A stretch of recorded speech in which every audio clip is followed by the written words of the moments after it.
Hello, everybody. James here, and it's WSI. My next guest, I'm very pleased to say, is Henry Godwinn. Good morning to you.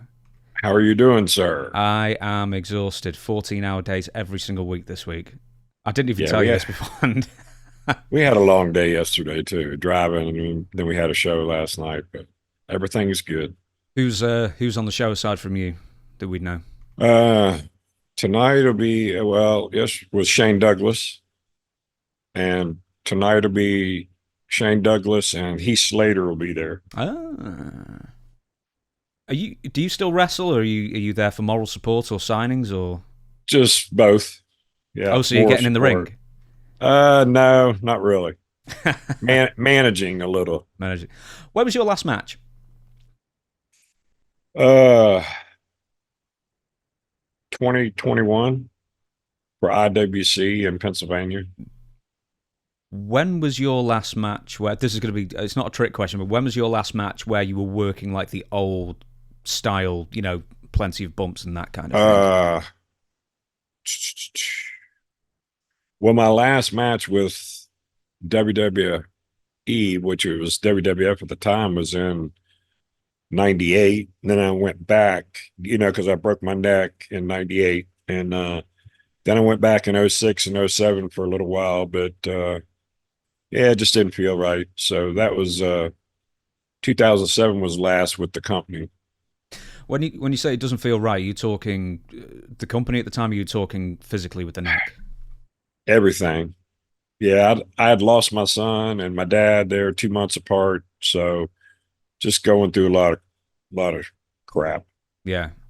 So I was actually going to ask how come later on. I was going to ask how long. How come it didn't last longer? But I suppose that's the answer to that. My Yeah, condolences. I didn't realize. yeah. Thank you. Um, because quite a lot of people wrote in about the neck injury, we might as well start there and then we'll get to some early Yeah, stuff and go chronologically from there, I guess. And we've got a couple of games as well. How is the health now? good. Yeah, got a torn rotator and torn labrum now, but I've been nursing it and babying it, and it's getting better. So anything to keep from having surgery. Why? Are you just Uh, not a fan of it, or? just don't want to have to go under the knife, and the recovery is rough on shoulder surgery. But yeah, the neck's doing good. I had, after I broke my neck, I had spinal fusion done, and at the end of '98. So, but yeah, everything's good with it. So, because I did my knee in a couple of years ago, I had surgery last year, and they gave me like a cryo cuff. Do you know what one of those is? Essentially, it's a tub that you put ice in and ice water, and it basically Yeah, yeah, flows around. And I hear like the same for the knee, it's the same for the shoulder for rehab. yeah. Wow. Yeah. Do you? So, what do you do for the rehab for the rotator cuff then?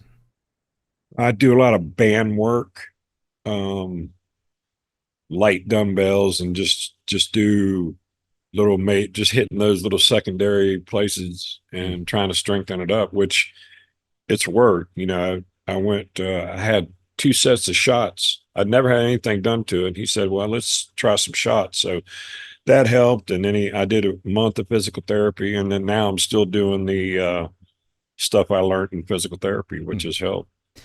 What kind of shots? With like cortisone shots or like Yeah. yeah. Yeah. Anyway. Yeah. For those who don't know who are listening, can you explain what happened with the neck injury? Yeah. We were working Hawk and Animal, the Road Warriors, and I'll go ahead and just tell the whole story. Please. Uh, yeah, I didn't feel comfortable that night that day when we got to TV. Hawk wasn't himself. I didn't stooge him out, but I told the office, the agents, that I wasn't comfortable doing the doomsday device. Could we do just like where Animal goes down with me? We go as a unit. And they said, well, they really want the flip. So Phineas spoke up and said, well, I've taken it before, I'll take it. And they said, no, they want Henry to take it. So sure enough, we tried it and cracked my C7. I just seen that flash, when you're jarred and you see a flash, and didn't knock me out, but I felt stuff in my mouth and it was little chips of teeth. So, but then, so they took me to the hospital and I had a fractured C7. I broke it. Uh, I was told to go home and wait 14 weeks and just relax, ice. And in 6.5 weeks, I called Vince and wanted to come back on the road.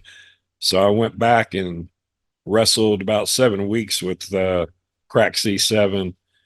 And finally, I was doing 90-pound dumbbell presses. I couldn't do 10 pounds with this arm. So it had got all messed up, and I started losing my tricep and just muscle in my arms. And figured I better go do something. Vince had a trainer with me working on me every night, massage therapy, and then the Dixie Cup ice treatment, and tried everything, and it just got worse. And I knew I was, pushing the envelope. So we were supposed to get the belts.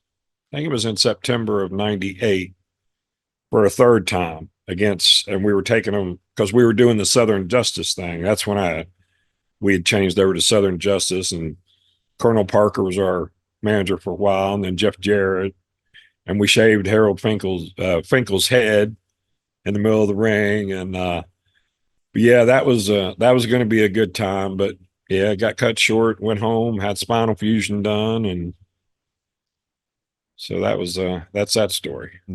Did you have to have like bone bank or something like that to like repair anything? I went to Godiva Bank. No, I'm sorry, I'm thinking of like with your neck, did you have to like have like reparations done to your neck? You'd like from bone bank or something synthetic? Yeah, I went to a bone bank. Yeah. And just got a little piece of somebody's bone and fused my C6, C7 together. Me and Stone Cold had the same surgery about the same time, not too long apart. How long is a recovery from that kind of surgery? Oh my God, it's been so long. It wasn't bad because Vince had got me down to Nashville, and they did my surgery in Nashville.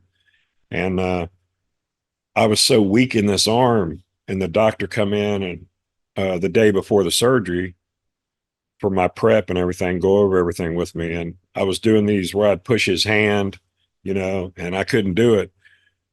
2 days later, when he released me, he come in, he said, let's try those again. I pulled him on the bed with me. So it was funny at the time. And just having that little bit of strength back gave me some hope. But yeah, it wasn't bad. And, it's not like the old neck surgeries like the old timers got, they went through the back and cut through all your muscle. With me, they went through right here, pull everything apart, and then did the fusion here. So see, that would freak me out more. Yeah, it's a little freaky when you talk about it, but yeah, it's much better than cutting through all your neck muscle. How long were you in the hard collar for? 6 weeks, and we were just talking about this last night. I was sitting at home with that Aspen collar when Owen's tragic episode happened.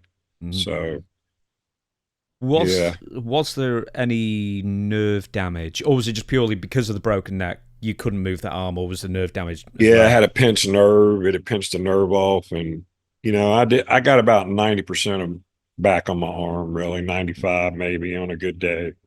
But yeah, some of that muscle just didn't come back. Did you? I'm going to harp on this because there were so many different questions, and I just wanted to get the full picture of it. Did you experience any paralysis, like even for a split second, or did it just hurt? No, some numbness sometimes in my finger. I don't know if that has anything to do with it, but yeah. Other than that, I'm pretty good. Just getting older and just have the regular old neck pains, tight.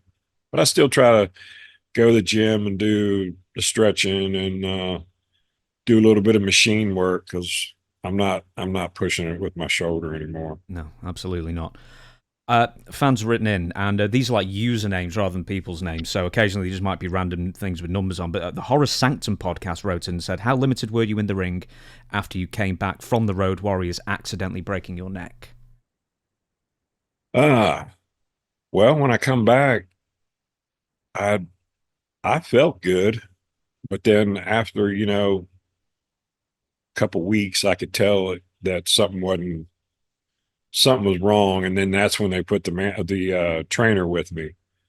But yeah, after the surgery, I'm pretty good. They say you never learn to work until you learn to work hurt. Is that basically right? That you just have to work around an injury like that, and that's when you truly learn. Me and Phineas have done that many a time. Broken fingers, swolled up ankles, and just tape it and try to get your boot on. And we've both done that. Yeah. But we worked through some injuries. I heard a recent interview clip from Kevin Nash. He was complaining that CM Punk is taking 6 months off to repair a torn triceps. And Kevin Nash said, well, I only took a few weeks off, for my torn triceps, and then I'm back on the road kind of thing. But the way I read into that was, well, I don't know if it was like bitterness at the culture in the 90s and the WWF where you just have to get in there, and then the culture of today where they will actually let you properly recover. Did you feel like you had to come back to the company to sort of like yes, retain I did. We all felt that way. Yeah. Just to, I don't know. It's this business. Some of it has left a bad taste in my mouth, but for the most part, I've made good friends. The clique and the whole our BSK, and so it's but yeah, I did feel like, and everybody at the time felt like, man, I got to be there. I can't just not show up, and so that's the way I felt, and that's why I come back. But it was the wrong decision. Yeah, should have had my ass kicked for coming back. Should have went and got it taken care of. Well, in hindsight and everything, but I guess at the time you weren't to know, so it's what it is, isn't it? Essentially. Yeah. We're going to get into the interview proper now. So I posted a photo of you. I said this to you beforehand, saying we're having Henry Godwinn on.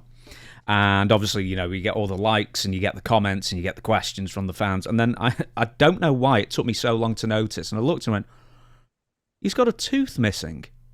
I wonder how that happened. So that's my first question. How did the tooth end up getting, I'm assuming, knocked out?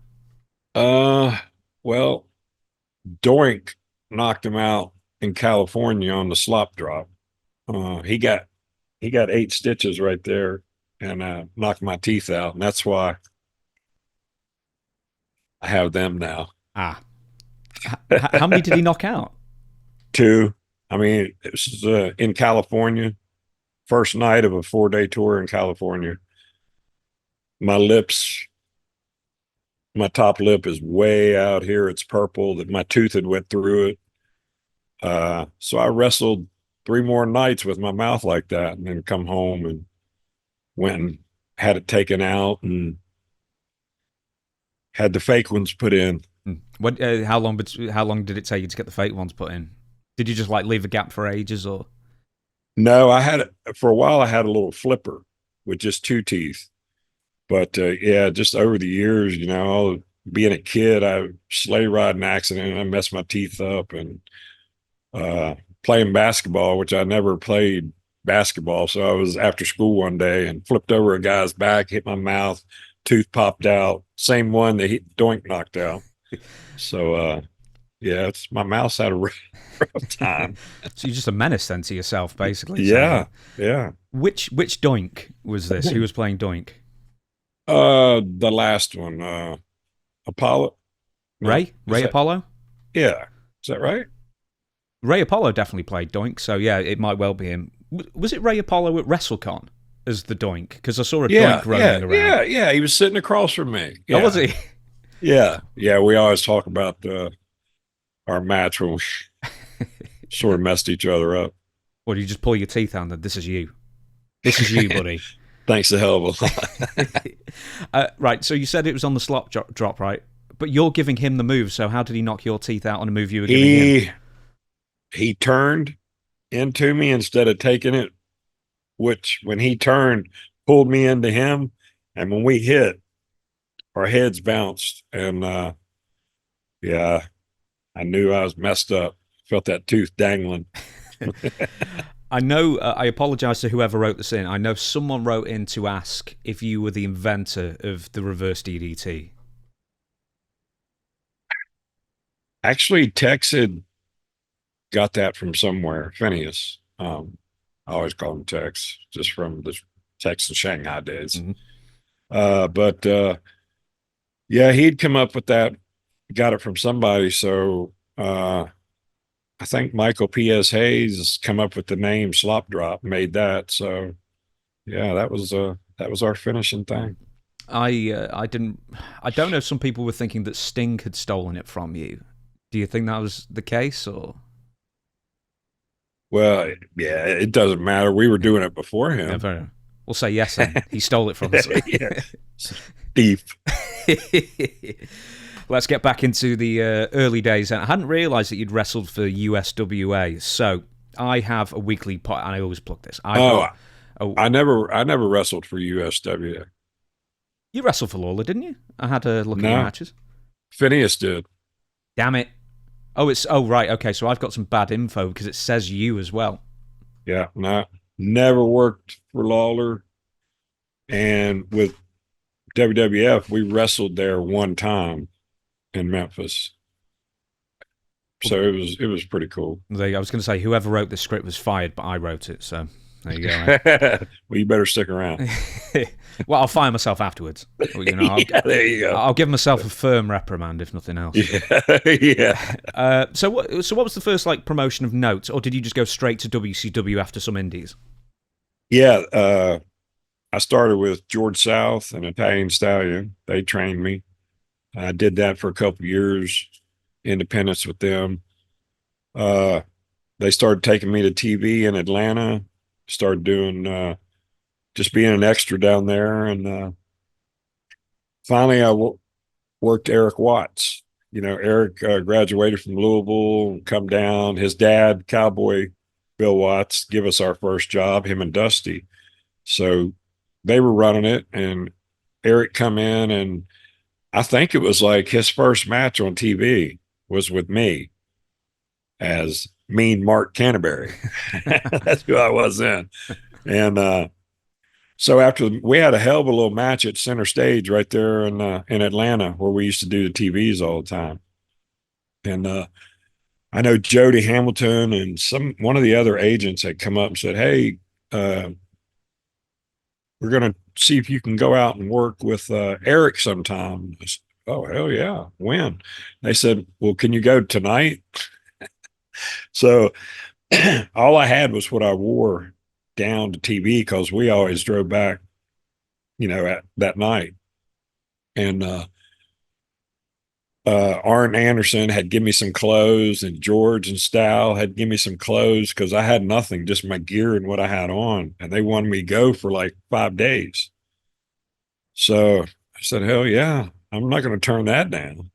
And Dusty Rhodes asked you to go on the road and work Eric Watts. Sign me up. So yeah, that's how that started. And then Dusty come up with the gimmick Shanghai and Tex, but he got it from an old Dusty loved old movies, old westerns.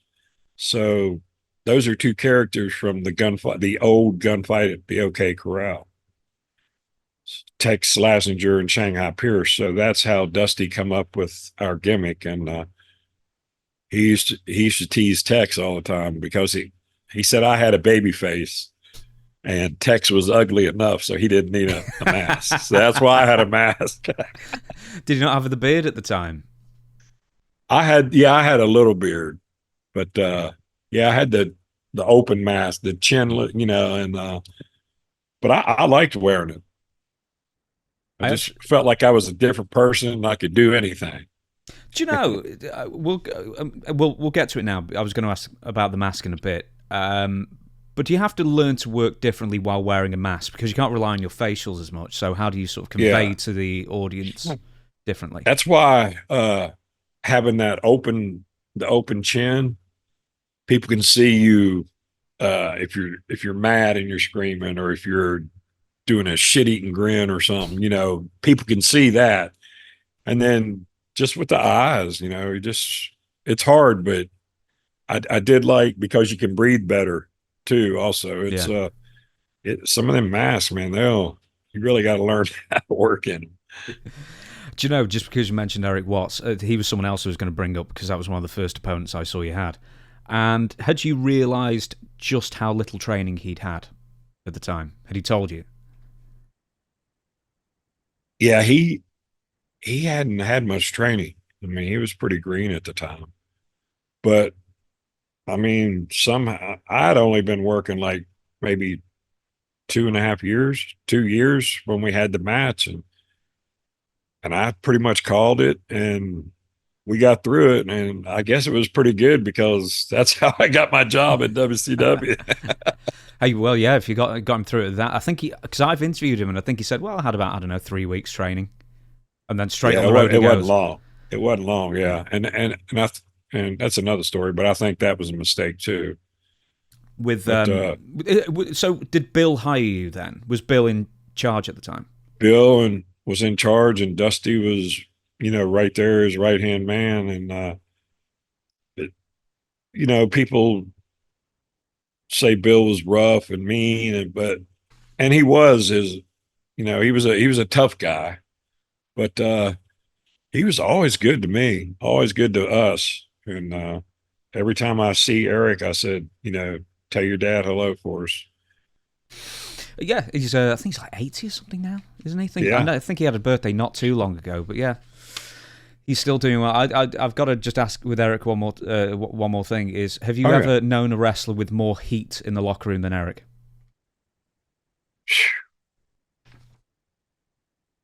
Wow, yeah, he had some heat back then.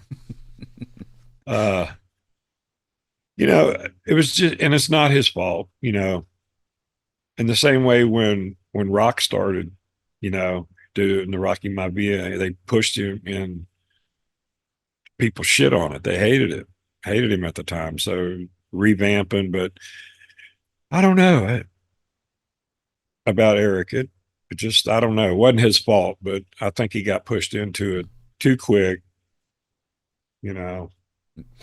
I think with Bill, I mean, he probably took a shine to you because, I mean, I don't know, a very big dude, 300 pounds. Yeah, he likes big guys. Exactly. Yeah. So I'm imagining, well, he sees a bit of him and you kind of thing. Yeah.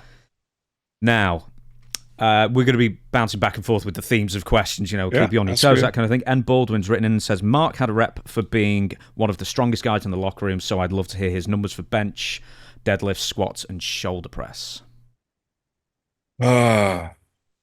Military 325. The best bench was 475. Squats I never got into. 450 was the best on squats. You've got to protect the knees though, haven't you? Yeah. And knock on wood, I haven't had anything done to my knees. And I watch tomorrow, I'll blow one out. But, well, and also you wore overalls for quite a lot of the career as well. What do you need big legs for? I ice skated for years. I used to work at an ice skating rink. I was a guard. So my doctor always said he thought that helped me tighten everything up in my legs, the ice skating. Shoulder press at the moment, because I know you were talking about the neck earlier, and yeah, a bit of an issue. I mean, I got 2 tears in my rotator and torn labrum right now. So, but back in the day, any shoulder press records you remember? No. Remember doing 325. That was my best. That's fine then. We will move on. Gravy says, oh no, we've already asked that. No, actually, you answered it with the Dusty pitching Shanghai Pierce. Giant M says, what? He asked the exact same question. Excuse me. Why did you lose the mask to Johnny B. Bad in '94? I think. they were going to do something with us at the time. So they wanted me out of the hood, and they were sort of pushing him at the time there. So, I mean, it was fine with me. Uh, but I did feel awkward after he took the mask off coming out because, I had wrestled a long time with the mask. But yeah, it was a relief. After a little while, it was fine. I enjoyed it. Did you find yourself having like a poker face at the time because you just forgot you weren't wearing the mask and you had to Yeah, emote more kind of thing? yeah. Now I had to react differently because now I'm naked. Yeah.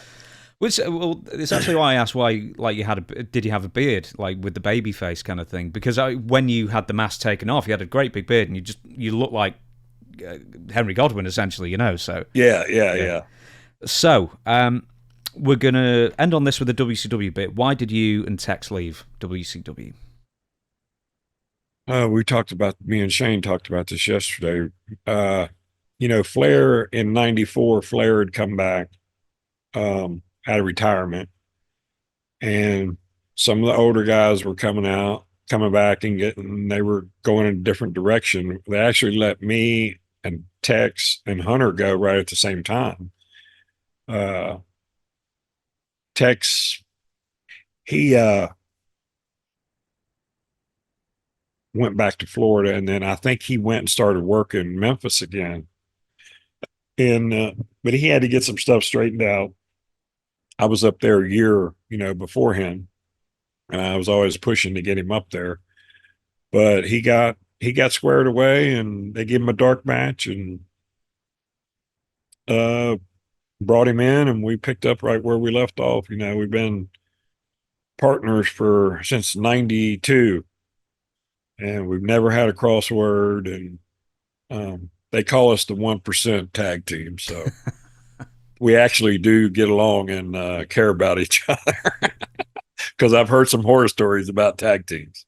Well, yeah, I mean, so many I've heard of because I mean, you'll know this, of course. You're married to the person you're a tag team with. Do you know any tag teams like it, like famous tag teams who just never traveled together and like tried to stay as apart as possible?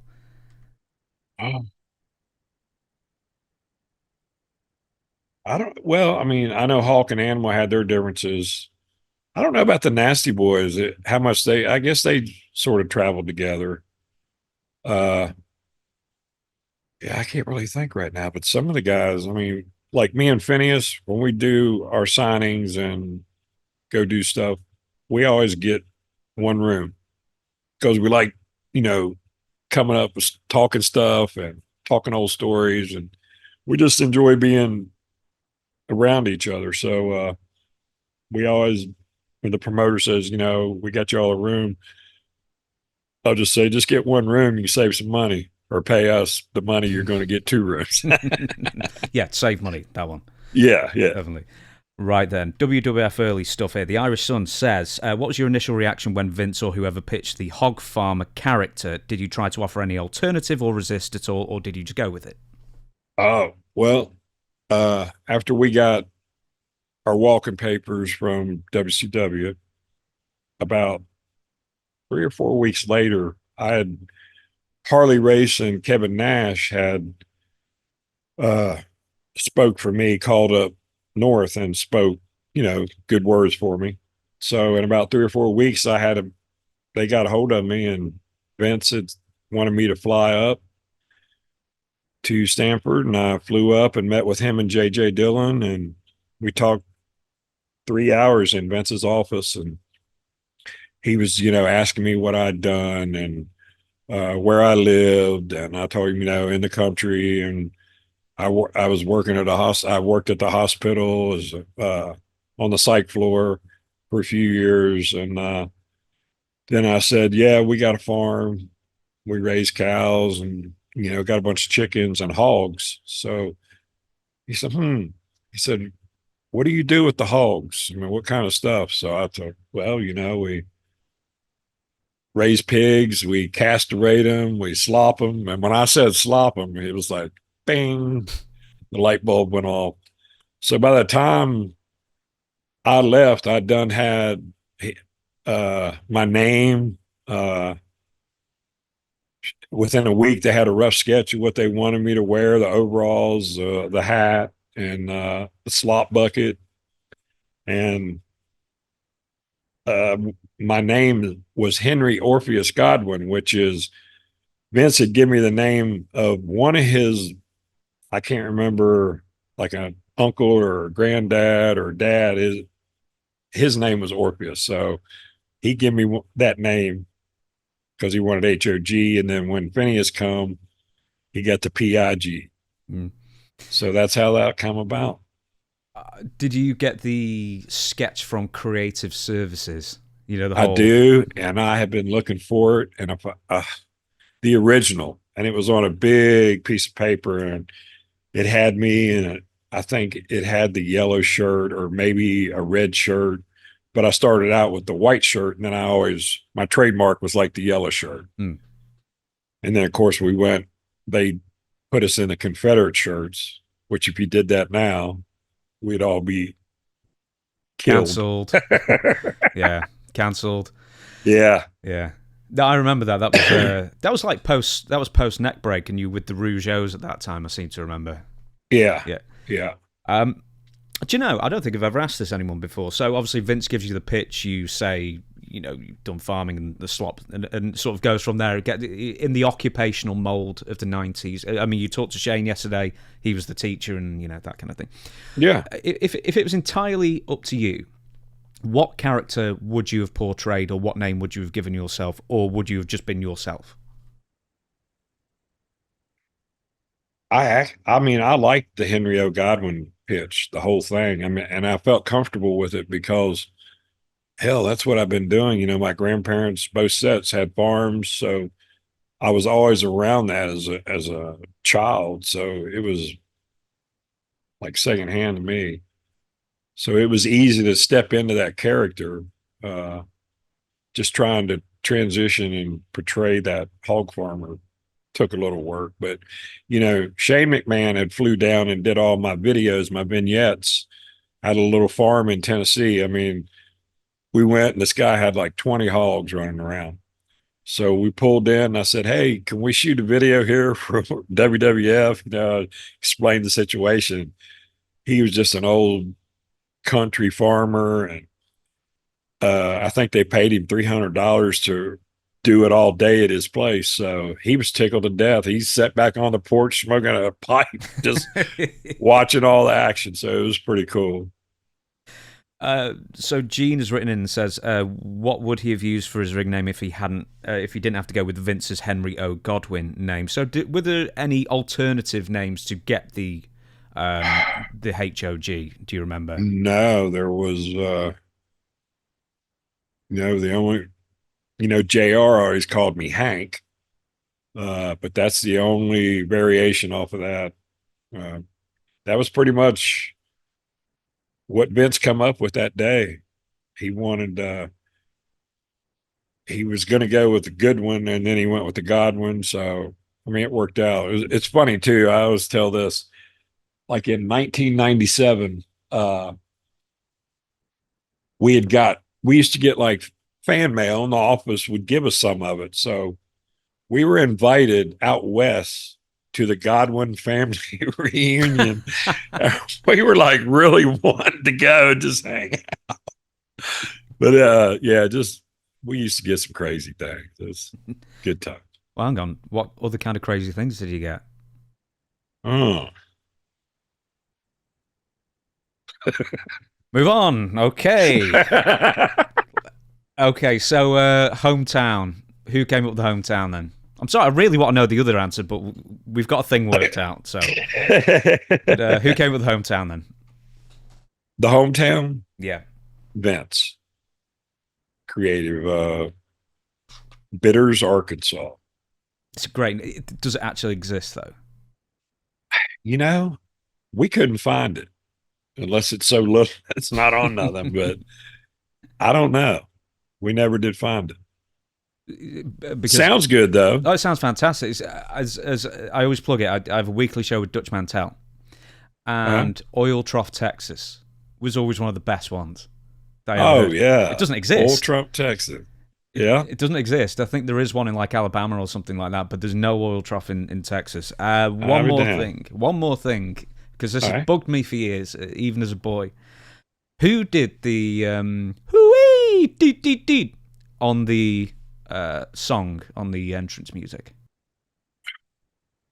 Now I did all that. Did you? The suey and come on pig, all that. Yeah, that was me. Or are you talking about Hillbilly Jim's song? No. On your original entrance music, where it's just like the whole low key banjo deliverance, and then sorry, it's Suey, not Hooey. That's me. Yeah. Okay, right. I had a theory. I thought it was Todd Pettengill who did it. No, it was me. There you go. I've learned something. I genuinely always thought it was Todd. Yeah. We shall move on, and unfortunately, I've only got the guy's name and then the questions on the next page. So the Horror Sanctum podcast again, actually. Says, damn it, it's the DDT. That's the Sting question. So that was the guy who asked it. Okay, someone else has written in, and quite a few people have written in to ask the same question. Johnny has said, I heard that the Sonny slop bucket story, did he usually have control and or say of what went into the slop bucket normally? If so, what were some of his favourite things to put in the bucket? Well, Sonny's the only one that got the special slop. Should we go into that first? Absolutely. Okay.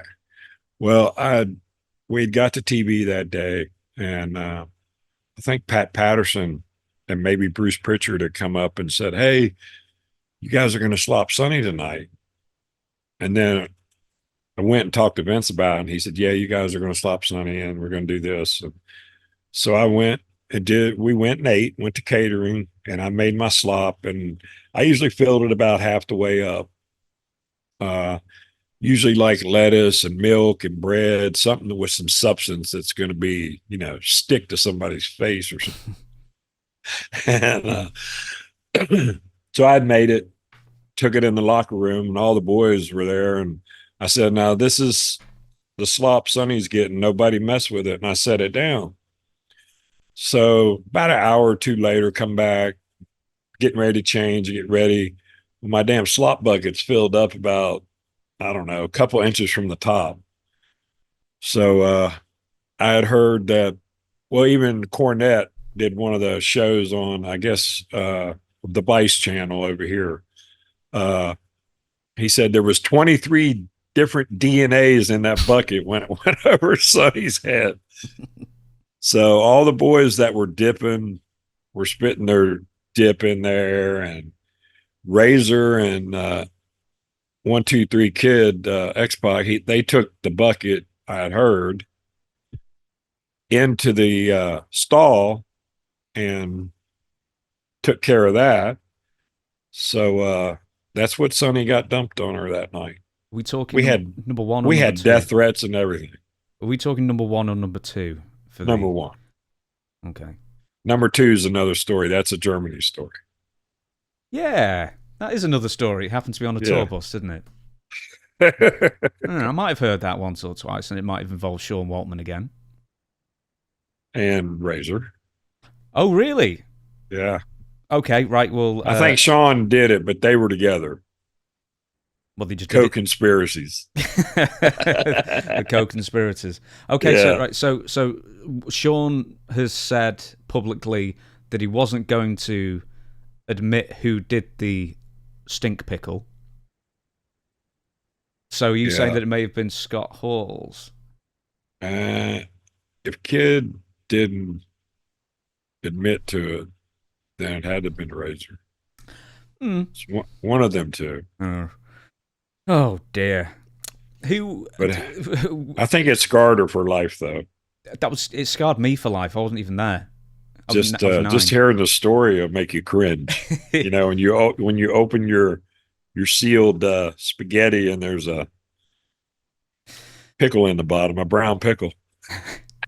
I know that Shane has said this once. It's like someone asked him, "It's like, how come there's so many shit ribs in wrestling?" And he went, "It's a shitty business."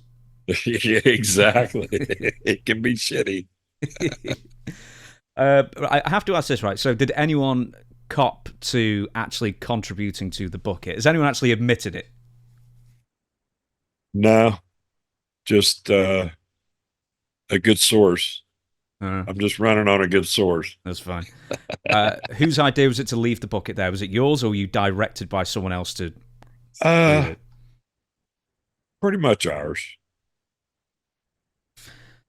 Okay, this is But around. I did warn everybody, I said what it was for, not to mess with it, but it didn't work. The boys didn't listen to Damn reverse psychology, I'll tell you. I'll get you every time. But Sonny grew up and became a productive member of society, of course. So, Right. Yeah. wink. Anyway, did she later complain to management about this? Did you ever hear, or did she ever even know at the time about She the didn't bucket? know at the time. And I can't believe it because, the boys, some of them just blah, blah, blah, blah, blah, blah, blah. It's wonder it didn't get out right then the next day. But yeah, I think that was kept under wraps for a while. Next question from a fan is Onslaught MP has said, "Did Sonny ever make advances towards you?" Which is a random question. Did who? Did Sonny, Tammy? No. Okay. So, what would be in the bucket? I think we pretty much touched on this, but we'll just confirm. What would be in the slot buckets if you liked them?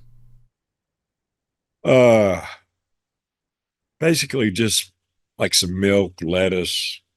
I tried to use the same stuff because I found a good recipe of what looked good, and because I was just winging it at first because I slopped Ted DiBiase 3 times, ruined 3 suits for him. After the first suit, he told Vince, he goes, "If we're going to keep doing this shit, you're going to buy mine the suits." So I heard Vince had to buy him 2 suits. Do you know, I actually had with Ted DiBiase next here as well, but I remember you slopping somebody, and I swear like 3 bits of lettuce and 2 potato peels came out, and I was like, man, you must have really loved that guy, whoever he was. Yeah. I remember I threw some grapes in there, the vine and the grapes. Ted DiBiase got that first one, and I watched it not too long ago, and that grape vine is just hanging right on his head, perfect. Yeah, he got good. He got easy slops. Next question, Zone Clipper says, "How did you feel about the babyface turn on Ted DiBiase and the corporation? You were pushed as a pretty top act in 1995. So the big turn." Yeah, I like that, because of course that stable jumped me. It was Tatanka, Godfather, I guess Bundy, King Kong Bundy were wearing me out, and then Bam Bam come out and helped me. So and we tagged a couple times, me and Bam Bam against some of them on some shows. Yeah, I enjoyed that little thing. And then, not after that, Phineas came up not too long. Then sort of off to the races then. Yeah. Leave the bucket in the locker room. Now, next one. I'm going to add to this question because Troy Owens has written in, would like to know about Owen Hart's prank with the pigs. Oh yeah, we were talking about that last night too. Yeah, me and Hunter had the hog pen match, and we come back. He's bleeding. Where I always tell him I scarred him for life because he got 15 stitches that night in his back. That was actually what I was going to follow up with because apparently he had scars on his back for years afterwards. Yeah, it was a big gash, and he didn't know, and I didn't know in the heat of the moment, and then I'm pressing him, and then slammed him on his back and all that hog shit and the mud that they had been running around, for like 6 hours in this pen. So it was like this deep. And we were afraid he was going to get some new swine disease or something. But how did he get the cuts then? I've got a theory as how, but how did he cut himself? All right, they used a cheap aluminum panel gate, and he threw me into it first. And I was three and a quarter at the time, so I'm running, and I just bent the gate. So when I come off of it, it had bent it, but it had made a jagged edge. And we didn't know. So it was my turn to throw him into the gate. I threw him in, and he hit it, but he didn't know till afterwards. But yeah, that ripped him open. He got, I think it was 14 or 15 stitches, and But we made it to the back, and man, Vince is standing there, and we're covered in shit and blood and mud. And I threw everything away but my boots. And he had threw some stuff away too. Uh, and Vince is standing there, and he goes, I can't believe you. He said, that was a hell of a match. I can't believe you boys pulled that off, because I think everybody thought it was going to be like a ha-ha match. It was going to be stupid Uncle Elmer or something. And it was really a rough match. We were both sore for a couple of days after that match. Did Triple H's back get infected? I mean, did you see him in like the next TV and it's like, wow, that's gone green? No, they worked on him that night, and I think he was on antibiotics, and they cleaned it real good. But yeah, we were afraid he would get staph or something, because that was pretty nasty stuff we were in. And because I sort of ran over the initial question, so how did Owen Hart and the Pigs happen? Oh, okay, yeah. Vince had left the office to go somewhere, and of course, Davey Boy and Owen, co-conspirators, they got together. I actually think the farmer was coming to get his hogs back, and Owen seized the opportunity when they went by Vince's door and run him in there and pulled the door shut. And man, it was nasty in that room. But there's actually a picture in a magazine, I got it at home, of Vince looking at the hogs. So it was a good rib. Yeah, he was smiling in the photo as well. Yeah. So you must have woke up on the right side of the bed that day, let me tell you. Yeah. Did you get everything Vince, was going right? Did you get Vince to pay for a new outfit? Nah. Fair enough. No. I got them Oshkosh overalls for me and Phineas in my hometown in Tennessee. I'd just go and pick us a couple pair up, and it was easiest ring gear to ever have. The thing is, I mean, after that, you're less cheap than Ted DiBiase, who demanded a new suit every time. Yeah, unbelievable. All right, we're going to go for a game now, name association. So I'm going to give you some sentences, some descriptions, and then pick the first name that you think matches that description for me. And if there's a little story that needs to be thrown in there, don't be afraid to throw it in as well. And the first one is, and it can be any locker room, the funniest person in the locker room. Oh man, Rikishi is pretty fun. I'll tell you a story. Okay. About this. He's a big jokester, but he's sneaky, that sneaky joke. We're at University of Notre Dame. I got $80-some thousand house. So a lot of ticket sales. And so we're up in the dressing room, and the room they got us dressing in is like a box, and it looks out over. I mean, we could see the ring set up, and this is Notre Dame's big arena. So one of the priests or fathers or somebody came up and had a mic and was tested to hear, he was over the whole arena, and he was walking around. And so another guy came in with a mic and laid it down, and they left. If you ever talk to Keish, ask him about this, because I bring it up all the time. He got on the mic, and I guess he had come in, and he didn't realize that it went over the whole arena. And he's doing this, "Oh, Mr. Horny, me love you long time." And these priests come running in, and they were going to shut the show down. No. So he was scared shitless too, because it was a good house at Notre Dame, that night. But yeah, he almost got in some trouble over that. But we had the show. It was a good show, but man, they were hot. Man, it's nice to know, if nothing else, Rikishi's a 2 Live Crew fan, because so horny. Because I know it's from It's from Full Metal Jacket, isn't it? But I know that's Yeah. But that's a Two Live Crew took that and sampled it. It's a really good song. Next one is right. Okay, and I've got a feeling I know what the name's going to be. The Last Man Standing at the Bar, in a drinking sense. Got to be Taker. Is it because he drinks the most and carries on, or is he like, maybe he's takes just, it well, nah, I take that back. Yoko too. We're big guys, so we could take a lot. But Jack was always our drink. We were talking about that yesterday with Shane. You always knew it was going to be a rough night, like over in Germany or England. Yoko, when we'd get done, we'd go back to the hotel, usually go down to the hotel bar.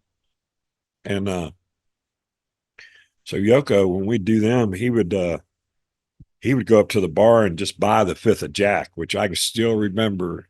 Just a fifth of Jack back then was $75 over there. And that was in England. Mm. And he would take the top off and throw it in the trash. So that means that top's not going back on. That bottle's got to be a dead soldier at the end of the night. So you always knew it was going to be an adventurous night. Did you ever get involved with the gargling thing with Jack? Yeah, we had to do that sometimes. That's a little rough. What was the occasion that you'd have to do that? Just to get the night going, or? Yeah, just I think we did it when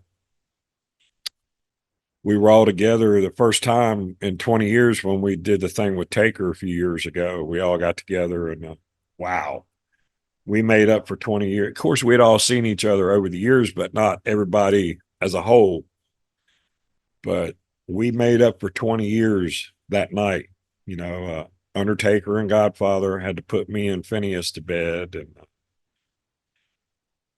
Sabio's got it all on tape. So Rikishi said, "Man, that's like TMZ shit right there."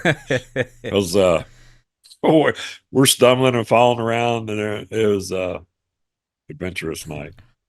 I interviewed Savio Vega, I think, like a couple of days afterwards, and I said, "Oh, how was it?" And he just went, "Oh, jeez." Like he was still hungover like a week later. Yeah. Hey, I come for the show that day. That's when we wore our overalls to the ring, and everybody was out there for Taker. Was it like a COVID show or something? Wasn't it? Yeah. Yeah. But I got to the building that morning, threw up twice at the building, and then started sipping on Sprite and got my second wind and felt good for the show that night. You clapping hands, stomping the mat. Yeah. Get yourself G'd up. Hell, we walked to the ring. Everybody was going up the steps. I slid through the ropes with my old ass. Oh, really? I was the only one that done it. I just wanted to do it one more time. Next one is this. This is a bit of a dark one. I don't know if you'll have a name for this. Biggest bully. You can always skip if you can't think of anyone. I can't really think of anybody around our era, because hell, everybody was big. I thought Vader, if I had to think of somebody, it would be Vader. And not in a bad way, just, that's the way he was. Well, you might have the same name for this. Smelliest wrestler.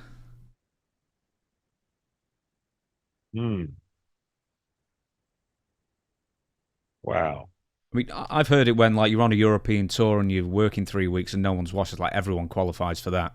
Yeah. Well, see, I always like me and Hunter when we doing the slop. I wash my gear out like every night, and he had to, and we'd go back. He'd have to wash his stuff out and hang it in the hotel, and I did it too, because I mean, you're right. After a few days of sweating, and now you got slop, a little bit of slop here and there, and shit souring now. And yeah, I hand washed my clothes in the hotel and hung them up to dry. Most dangerous situation you found yourself in? Sort of like, I don't mean like with the neck break or anything else, but like with fans or something like that. Uh, we, I guess when we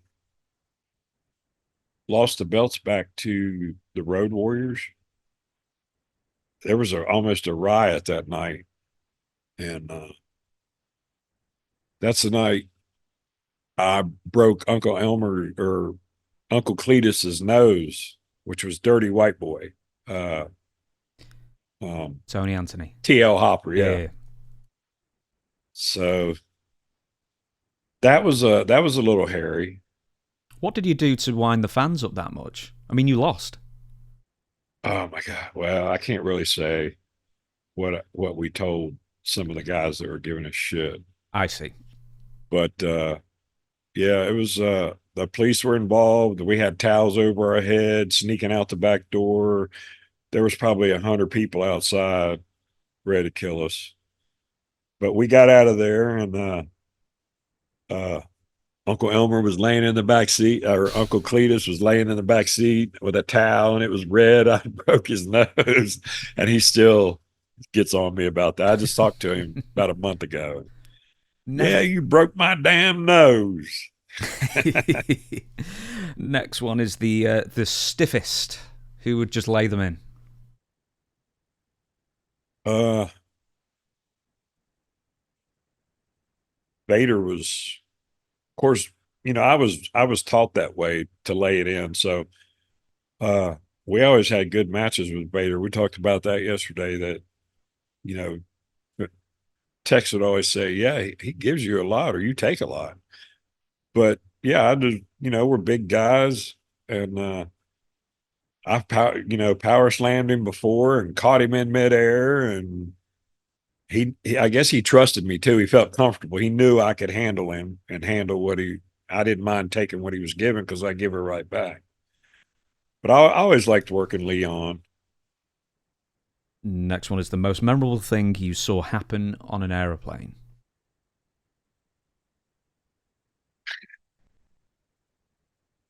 I'll try to keep it clean then because I've seen dirty stuff on there. No, before 9/11, um, just some funny shit. I've seen Owen and Davey get up and go and get on the mic and actually start talking and giving orders. Swear to God, you could ask some of the other boys.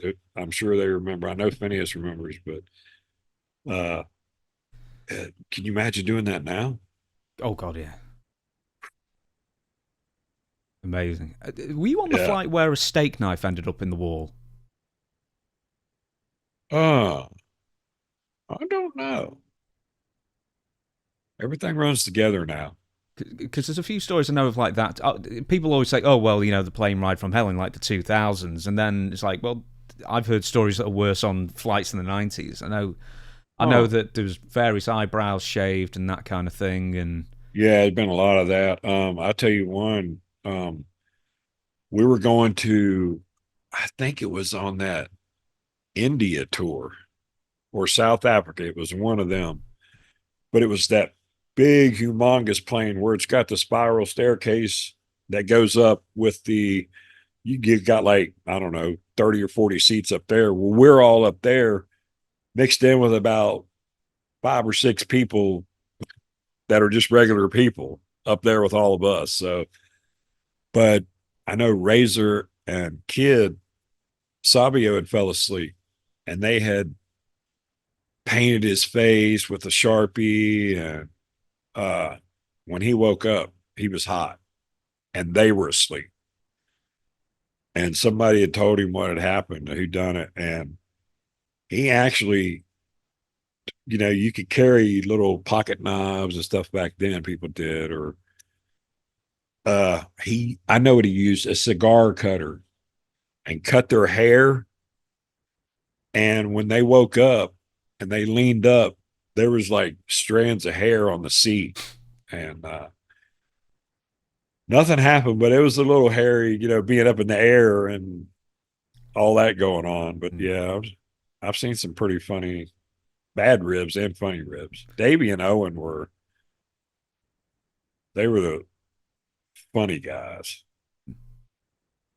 Did I think I asked this with Savio, and I said, did they try and get you fired? And I think Savio said, yeah, they did, and maybe it was Yoko or something like that actually went to bat for him. Well, I would say Yoko and Taker Mm, because we were all right there, and the BSK. yeah, a formidable group as Yeah, well. It's like you're not firing this dude. very diverse. um, aside from yourself, I've been talking to you for a little while now. Aside from yourself, the most chill wrestler, just The the most easiest, what? the most chill, the easiest going Chilled. guy. It's got to be. It's got to be Taker. Um, Yoko was a big chill guy. He was a big kid though. I loved Yoko. Just a big sweetheart. We used to have some good times out. If we were out west, if I was out that way, he would say, "Just come to my house and we'll change your ticket and we'll fly out to the next week. We'll fly out from here together." So I was pretty close with Yoko. I drove him a lot, uh, on the road, and even before Phineas come up. Uh, but yeah, I'd say they were pretty chill. Mm. Best and worst road agents.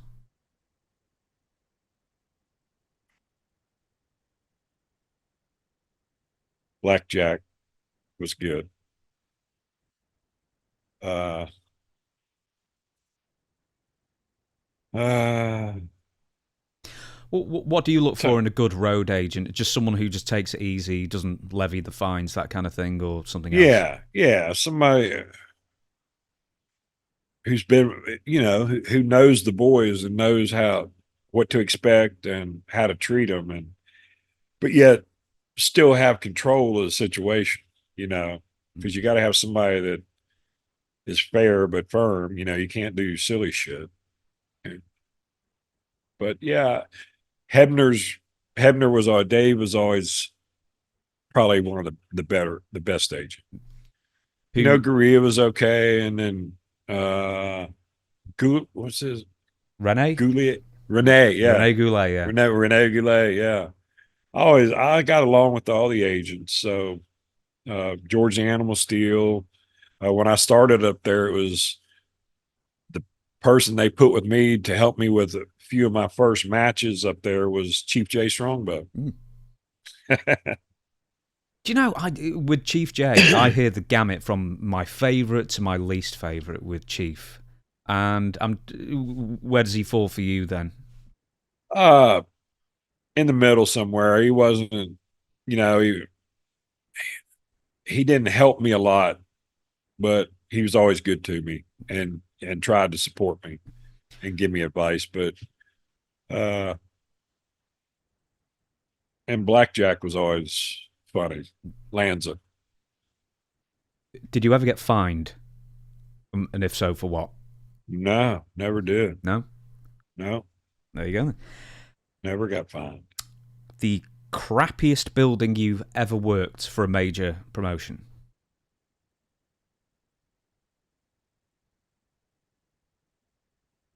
Uh, well, all the boys said the old arena in Pittsburgh. I mean, it was like damp, and you'd see water leaking, and it looked hazy all the time. But it was an old building. But man, some of them were some of the greatest, places to rest. I was the old, the old Boston Gardens, man. I got to wrestle there before they tore it down, and what a spooky atmosphere that was with Yeah. just the lights on the court on. But before they're just now setting the ring up, but it was dark and it was pretty cool though. That's When did they tear sort of that down? Was it 95 or something like that? yeah, somewhere around there. But yeah, got to wrestle in the Omni a few times before they tore it down, which was always a big place to wrestle in Atlanta, the Omni in Atlanta. And yeah, but being able to do the Boston Gardens before they tore it down, Mm. it's pretty neat. Which arena had the best atmosphere? Oh God, the guard. Mm. Is it just still got the aura? Yeah, yeah. And I don't know, it's just so old school. It just reminds you of back in the day, and just the atmosphere. And a lot of people that work there, we see the same people all the time, and just a good place. That's where we won the belts the first time against Skip and Zip, Body Donis, Mm. Sonny. The no, you don't have to give me the number if you wish not to, but the event where you got your single biggest payoff. Uh,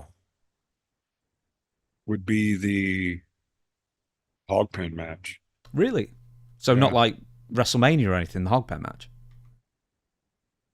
yeah, Well, because the others were right there, but yeah, the hog pen match was a good payoff. good man. And we were nominated that year for best match of the year at the Slammy Awards. Who like put those lists together? Did you ever find out? Was it like the WWF office? Just Yeah, yeah. yeah. Uh, But I think, of course, Vince, when he told us that night we had a hell of a match, then I thought, well, maybe, Vince has said something, because it was a good match. It was very rough, but fun. greatest tag team to work with. Uh, It's an unfair question, I know, but well, in WCW, we had hell of a matches with Bagwell and Scorpio. Uh, we had good match. We had two segments. We worked Shane Douglas and Steamboat, and we talked about that yesterday. And that was a good. I mean, that was a night off. 2 nights off doing that with them two. Uh, Always liked working the headbangers, the gun, Billy Gunn, Bart Gunn. We always had good matches with them, and of course with Wyndham and uh, Bradshaw. Bradshaw. That was just a slugfest. That was a rough, you know. But we had a little bit more finesse with like the headbangers, Davey and Owen. That reminds me, I spoke to Bradshaw not too long ago, and he said that there was a story between you and him where it's something with a hotel room. And do you know what the story is? Because I don't want to give any more of it away. I know, yeah, I know. One thing he's probably talking about is we all had went out drinking, after the show. This is in Boston, because we went out and got some seafood that night. And we were pretty, on our way when we got back. Well, they had already went in their room, went to bed. So, of course, their door's locked, but their window was cracked.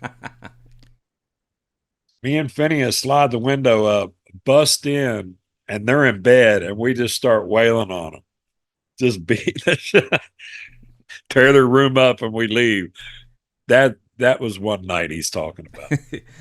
I can't remember if that's the story, but Bradshaw said he had no memory of actually what happened. He just woke up and just saw his hotel trash. And was like, what happened? How long did you leave him thinking that before you actually admitted that you went in there?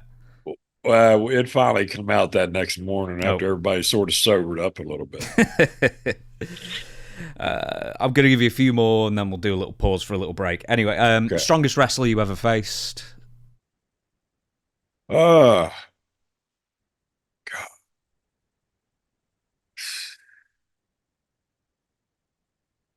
Probably, well, I mean, Taker and Kevin were always strong. Neidhart. Yeah, real strong. The smoothest worker. Like, they made it look even almost too easy. They were just so smooth.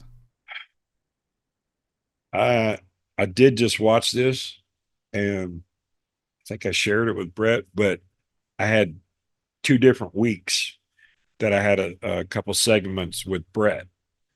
And Brett, they always said he had he would lay the rubber mallets in. He would lay it in, but that's just the way I was trained, so I liked it. But he was smooth, and me and Hunter, our chemistry together was great. Loudest spot caller. Oh God.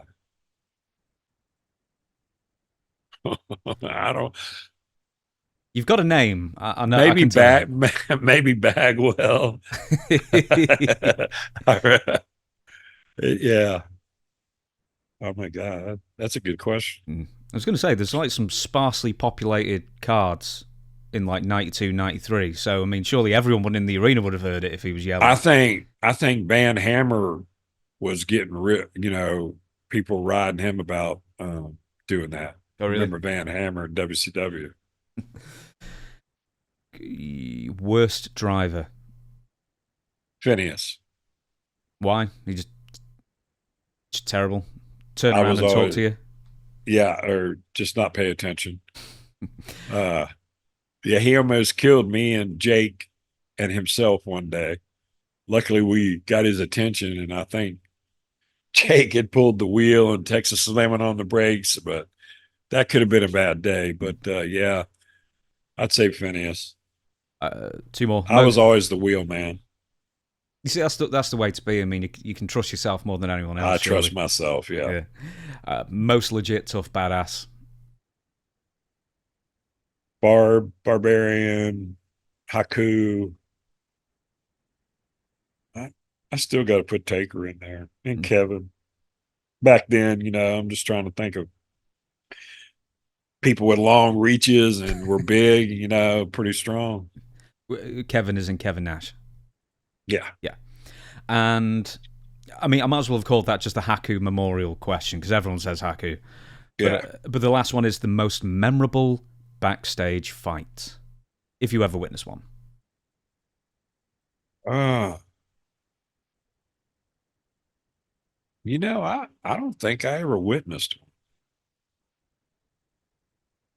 I mean, I missed a couple, and the only thing I seen was the screw job, Montreal screw job.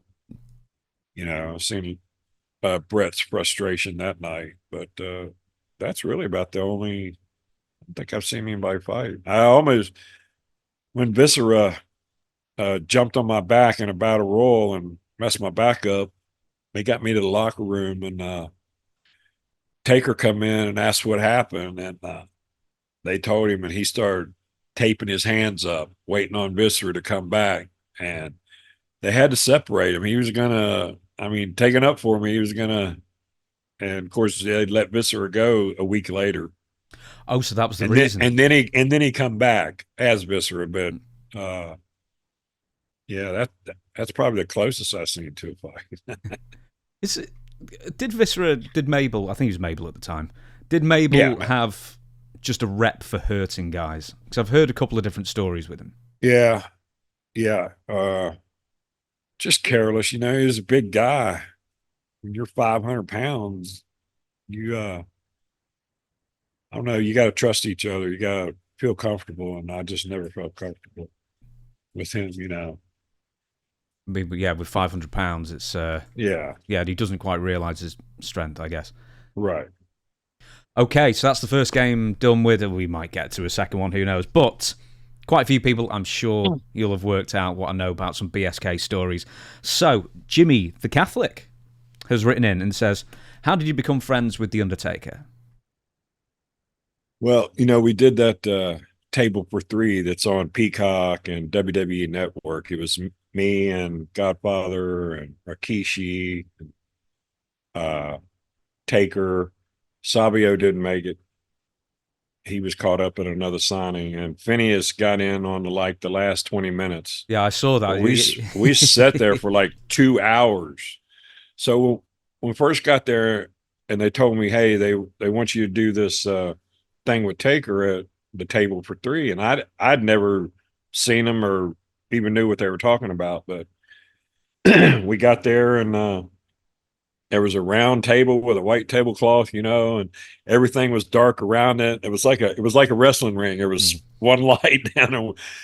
So me and Godfather, Rikishi, and Taker sat down. Tex hasn't got there yet. His flight's delayed. So we got a little food, got some water, and all of a sudden Taker reaches down under the table and pulls a fifth of Jack out and sets on the table. So I see what I see where we're going with this. So yeah, we all got feeling good there and just started telling the old war stories. When was the first time you met him? Because he would have gone from WCW by the time you got there. Yeah. Yeah. I'd come up and we had our match, and we sort of befriended each other then. And he says, yeah, man, we got to work again sometime together. And we never got to work each other, but we did do the Survivor Series when he wore the Phantom Oh yeah. of the Opera mask. But he asked me one night, and he was wanting to rib Paul too, so because they were riding together. He goes, Mark, why don't you ride with us? So I got in there and we had a good time. But he said Paul was hot for like the first week because it was always just them two, and now here I am. But we become, I mean, Paul was BSK. We become the best of friends, and uh, that was a hard one. Him and Yoko uh were really hard for me, and Owen. Uh, but yeah, that's how I started riding with them, and then got Yoko and Godfather came in, and that's how we formed the BSK. The original members were Taker and Yoko and myself and Godfather and Rikishi and Savio. And then Phineas come up like a few months later, and his initiation was to drink a bottle of Jack. So, and they said, do you speak for him? And I said, yeah. He used to drink wild turkey, so I know he can handle Jack. It'll be like water. And yeah, that was the BSK. Did you have an initiation? In fact, did anyone apart from Phineas have an initiation? No. Yeah, it's funny. Nobody had initiation but Tex. Do you know, I don't know if anyone's. Maybe they have, I don't know. But who came up with the BSK name? Taker and Yoko. And they, the Bone Street crew, and the crew was spelt with a K. And yeah, I still got the toboggan I mean, Yoko was all in on this. We had the toboggans and hats. Now we got the BSK shirts. It's everybody's made different ones. So it's been a cool experience here recently. Where's your BSK tattoo? Do you have one? I have two, yeah. I got a whole back piece, but my BSK is at the top, and then I have a little one on my leg over here. Hmm. Savio was the first one to get a BSK tattoo. Really? I was going to say I don't remember him Very having first one. And then Taker's is over his stomach. It says BSK Pride. But Savio, yeah, he was the first one, man. He was all in too. He jumped right in that. Did Yoko or Paul get one secretly? I can't remember if Yoko got one. I know Paul didn't. But yeah, Tex, he has a couple. He has one on I think his neck says BSK. Believe in it. Like, so Paul doesn't get the tattoo, and he doesn't have to go through an issue. Rikishi doesn't have the BSK tattoo. No, got to punish him. Surely you've got to make him have one eventually. Yeah, we got to do something. Now this might be a move on question, but the stories. I think Taker will admit this now, that he liked to hang out in the strip clubs. He's a connoisseur of the strip clubs, and I think the prevailing wisdom was, well, the fans don't bother you in the strip clubs because they're busy looking at the girls. Yeah, that kind of thing. That's very true. We've tried the country bars, we tried the rock bars, and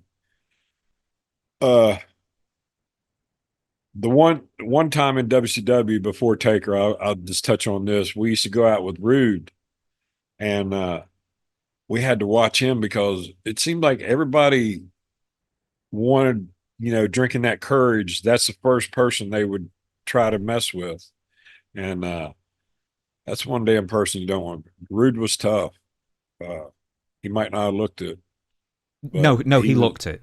he was tough. He Yeah. was a badass. But yeah, that was our thing. We could go and we didn't have to worry about, the drunks coming up and wanting to fight or wanting to arm wrestle. That was always a big thing. Oh, let's arm wrestle. Yeah. But yeah, we'd go to strip clubs. We get in a corner, a dark corner, and put our backs to the wall and order drinks, and we could sit there and look at the eye candy and talk about the night, talk about matches, or just, whatever. But stripping it's a work too, you know? Mm.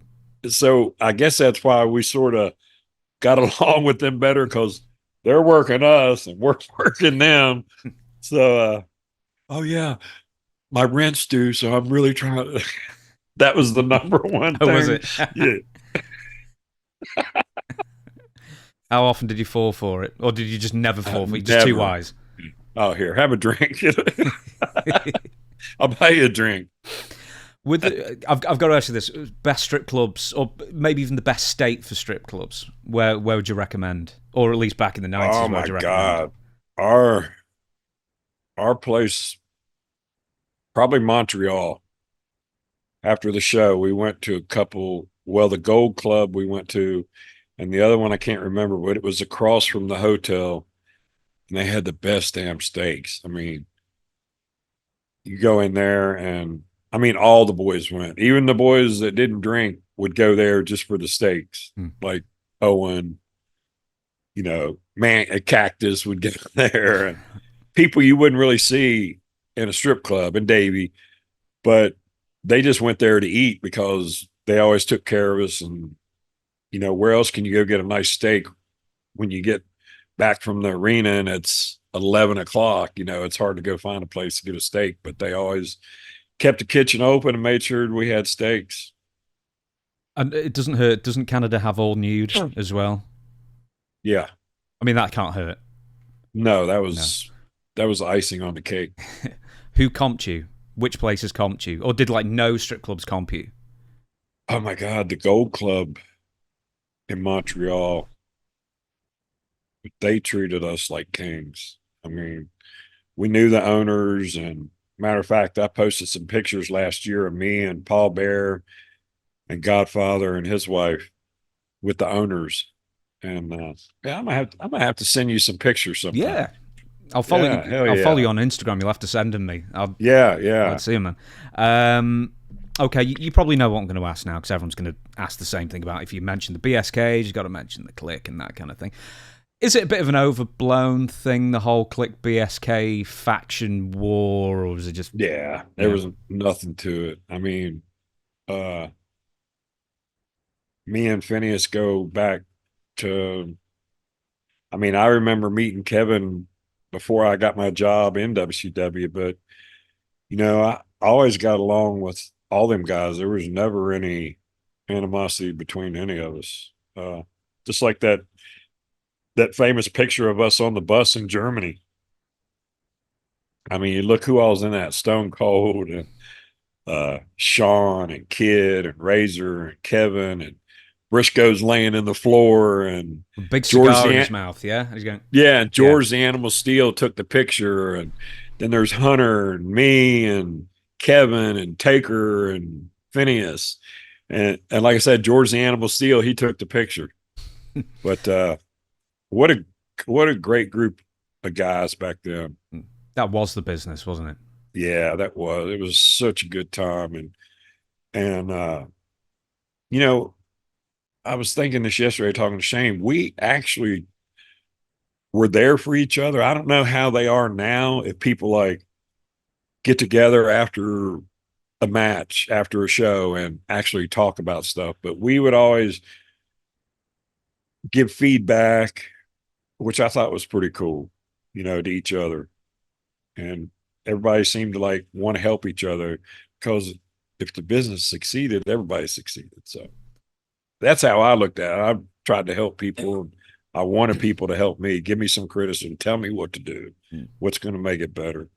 And when you got a group of guys that, are your buddies and you trust them and you love them, then when you hear them tell you something, it's usually pretty good advice.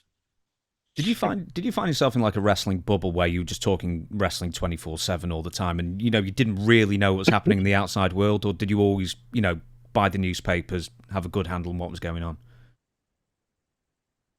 Usually it was, I was a single dad, so it was about, of course, my two boys were always number one, but other than my family and friends, when I was on the road, you're always, and it seemed like we were more creative back then, like you just got to keep thinking, trying new stuff and fresh stuff. And me and Phineas would go back, order room service, or order Chinese, take a couple hits, get our mind right, and we come up with some hell of a matches in our hotel room, stoned. Did you reenact any of them, or did you save it for the ring? Saved it for the ring. That's the spirit. One more thing I've got to ask, right? Is it true that once, like, Owen and Bulldog and some others walked it? So apparently it's like the BSKs and then the Click, and then Owen and Bulldog and some guys turned up in like handkerchiefs or neckerchiefs. Or yeah, red. Like yeah, it was Al Snow, Billy Gunn. Yeah, they were trying to start a little faction there, and I can't even remember what they were calling themselves. Was it just like a 1 day thing, or did they just start? Yeah, it was like it was just a short span, but I think they were getting ribbed so much about it, they just ixnayed it right away. Oh, right. So it was like a genuine thing they were trying to start up. Yeah, I think they were just. I can't really remember, but I thought they were sort of serious about getting it started because they had the little bandanas. Hey, well, they invested in it. They invested some money, if nothing else. I've got to ask you this as well. Were there any wrestlers' courts in the 90s that you were aware of or part of? Any wrestlers what? Any wrestlers' court? Caught. Sorry, Court. As in a legal court. Oh, court. Yeah. It's my accent, I know. I know. It's good. I love it. No, I can't really. Besides me and Phineas having some assault charges on us pending at the arena, just from people like throwing, spitting in your face, and yanking people over. I don't go for the spitting, so I've yanked a couple people over the railing before, and we were in Boston. We were in Worcester, Mass, doing a strap match with the Harris twins. You remember the Harris twins? Yeah. In fact, Dutch managed them, so absolutely. Yeah. So we were doing those big ass leather strap matches. I mean, beating the bulldog shit out of each other. And so they leave the ring, and me and Phineas are last. So we're walking, and everybody's throwing stuff at us and hollering. So somebody actually hits Tex from the crowd, a guy.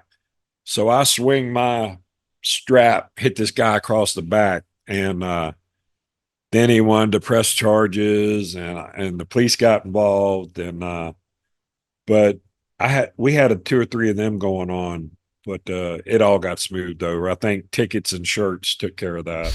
That's what I heard. That's an old wrestling staple. Would Vince have like backed you up in court? Oh yeah. I hate to use the word again, but yeah. Like, I know he did it for Jim Neidhart years earlier, but did you ever hear of him like fronting money for like legal fees or something for if a fan might, get legal in that case? If Vince if legit, I think Vince, would have done it, but I can't remember him ever doing that I can recall.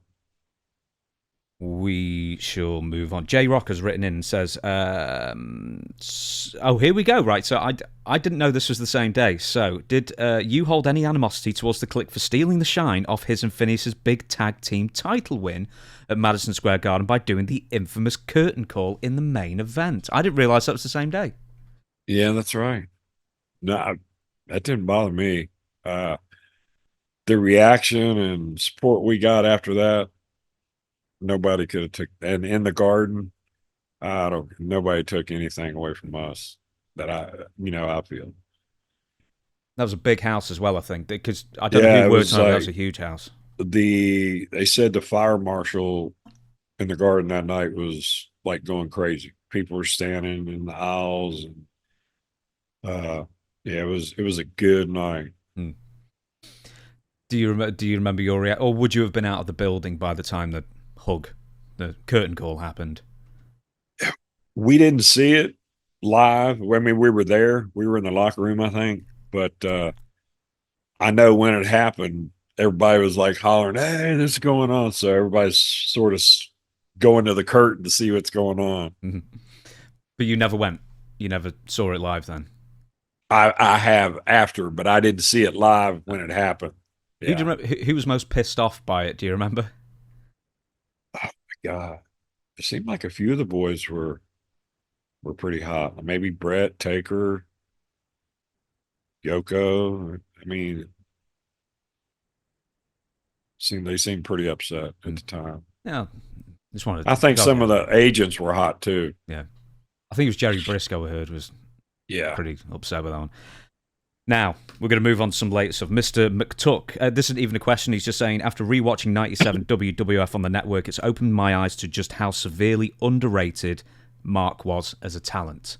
So just merely a compliment there for... well, I appreciate that, man. I hear that some, and I hope I touch some people, with what I did, and I worked hard to do it.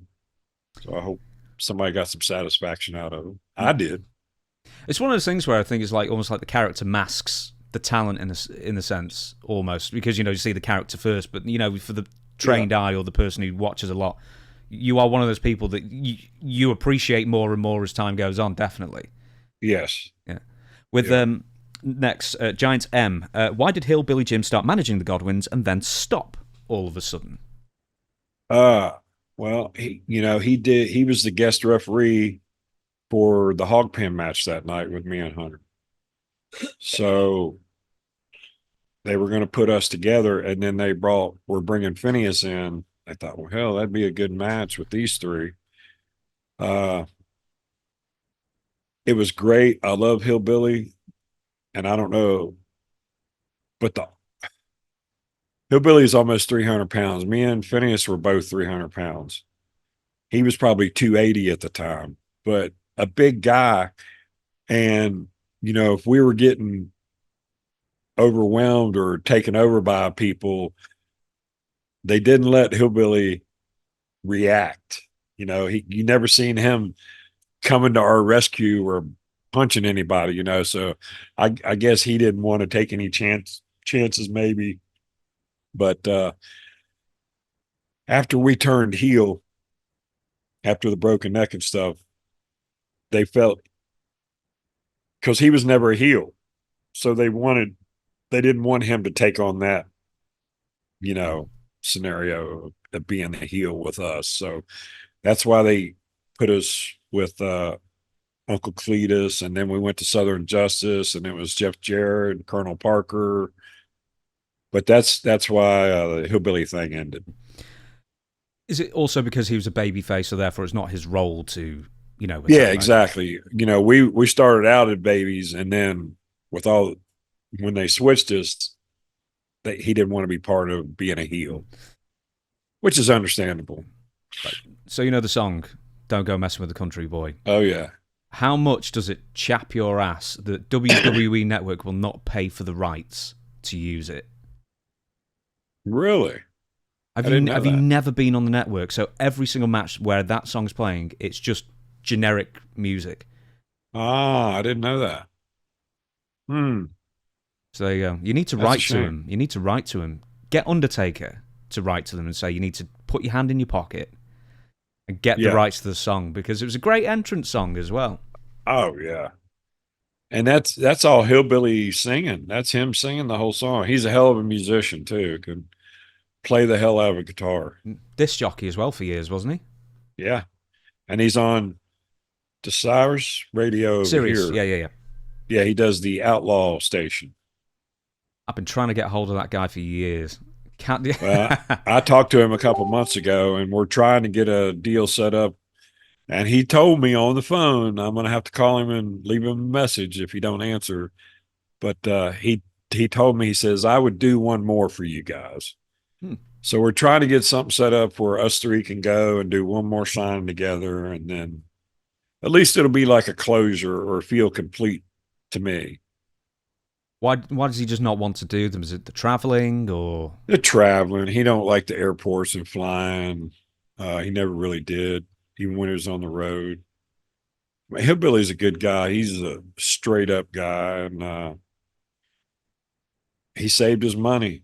He's one of the few that actually invested and saved his money and didn't blow it on bullshit on the road, and he's living comfortably in Bowling Green, Kentucky right now. good for him.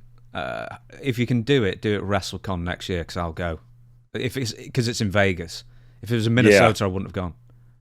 Yeah. And then the next year, I heard it was going to be in Nashville, which is really close for Hillbilly. So it could be maybe a couple years. But, with people getting older and stuff happening, I mean, weight's what broke the wagon, We need to do it soon. Hey, you can charge a premium as well. Last time ever. If it's going to. Yeah. This will be our farewell. Make some money. You've got to make some money. Okay, next question. Jeff Gillis. I don't know if there's any story behind this, so you tell me if there is. Any Jake the Snake stories? Why the fallout with Jake? I didn't know you'd had a fallout. Yeah, we told that story last night too. God. Me and Phineas were, we were always on time, did what we were told. Jake was having a rough time, and they wanted to make him an agent, and he was also working, so he was doing double duty. But everybody knows he had the bad drug problem back then, and so they put him with us to get him to the towns and make sure he gets there, and keep an eye on him. So he rode with us for about a week, and first couple of days were okay, and then it was like banging on the door for an hour and calling, him freaking out in his room, and now we're all starting to be late for TV.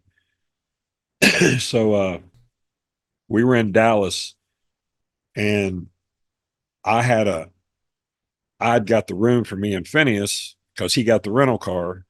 And so Jake said, well, I'll take you all to the airport, and then I'll turn your car in. So Jake took us to the airport, dropped us off. He went back to the hotel. I still remember the Holiday Inn there by the airport. And he stayed in my room for a week under my card, and he kept Phineas's car out for like 6 days. It was down in the hood and doing all this crazy stuff. So when I found out, I called the office and I said, this is bullshit, and either you guys can reimburse us or he can, or we're going to take it out of his ass when we get TV. And they paid us, and they let Jake go after that. So that was the incident then. So this is early 97, yeah? Yeah, I think so.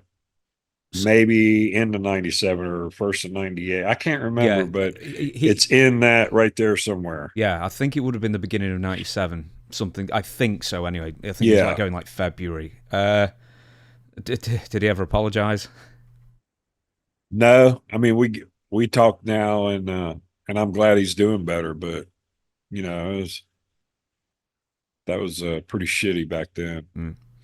So what was he actually? I know he was doing like some wrestling and stuff, but wasn't he like either agenting or like doing some creative work at that time as well? He was trying to like work his way into an office job. Yeah, because he was wearing the dress clothes and being an agent, but yet he was still working some too. So, but they were trying to push him in there because when Jake's Jake, he's got a good mind for the business. He knows what's going on.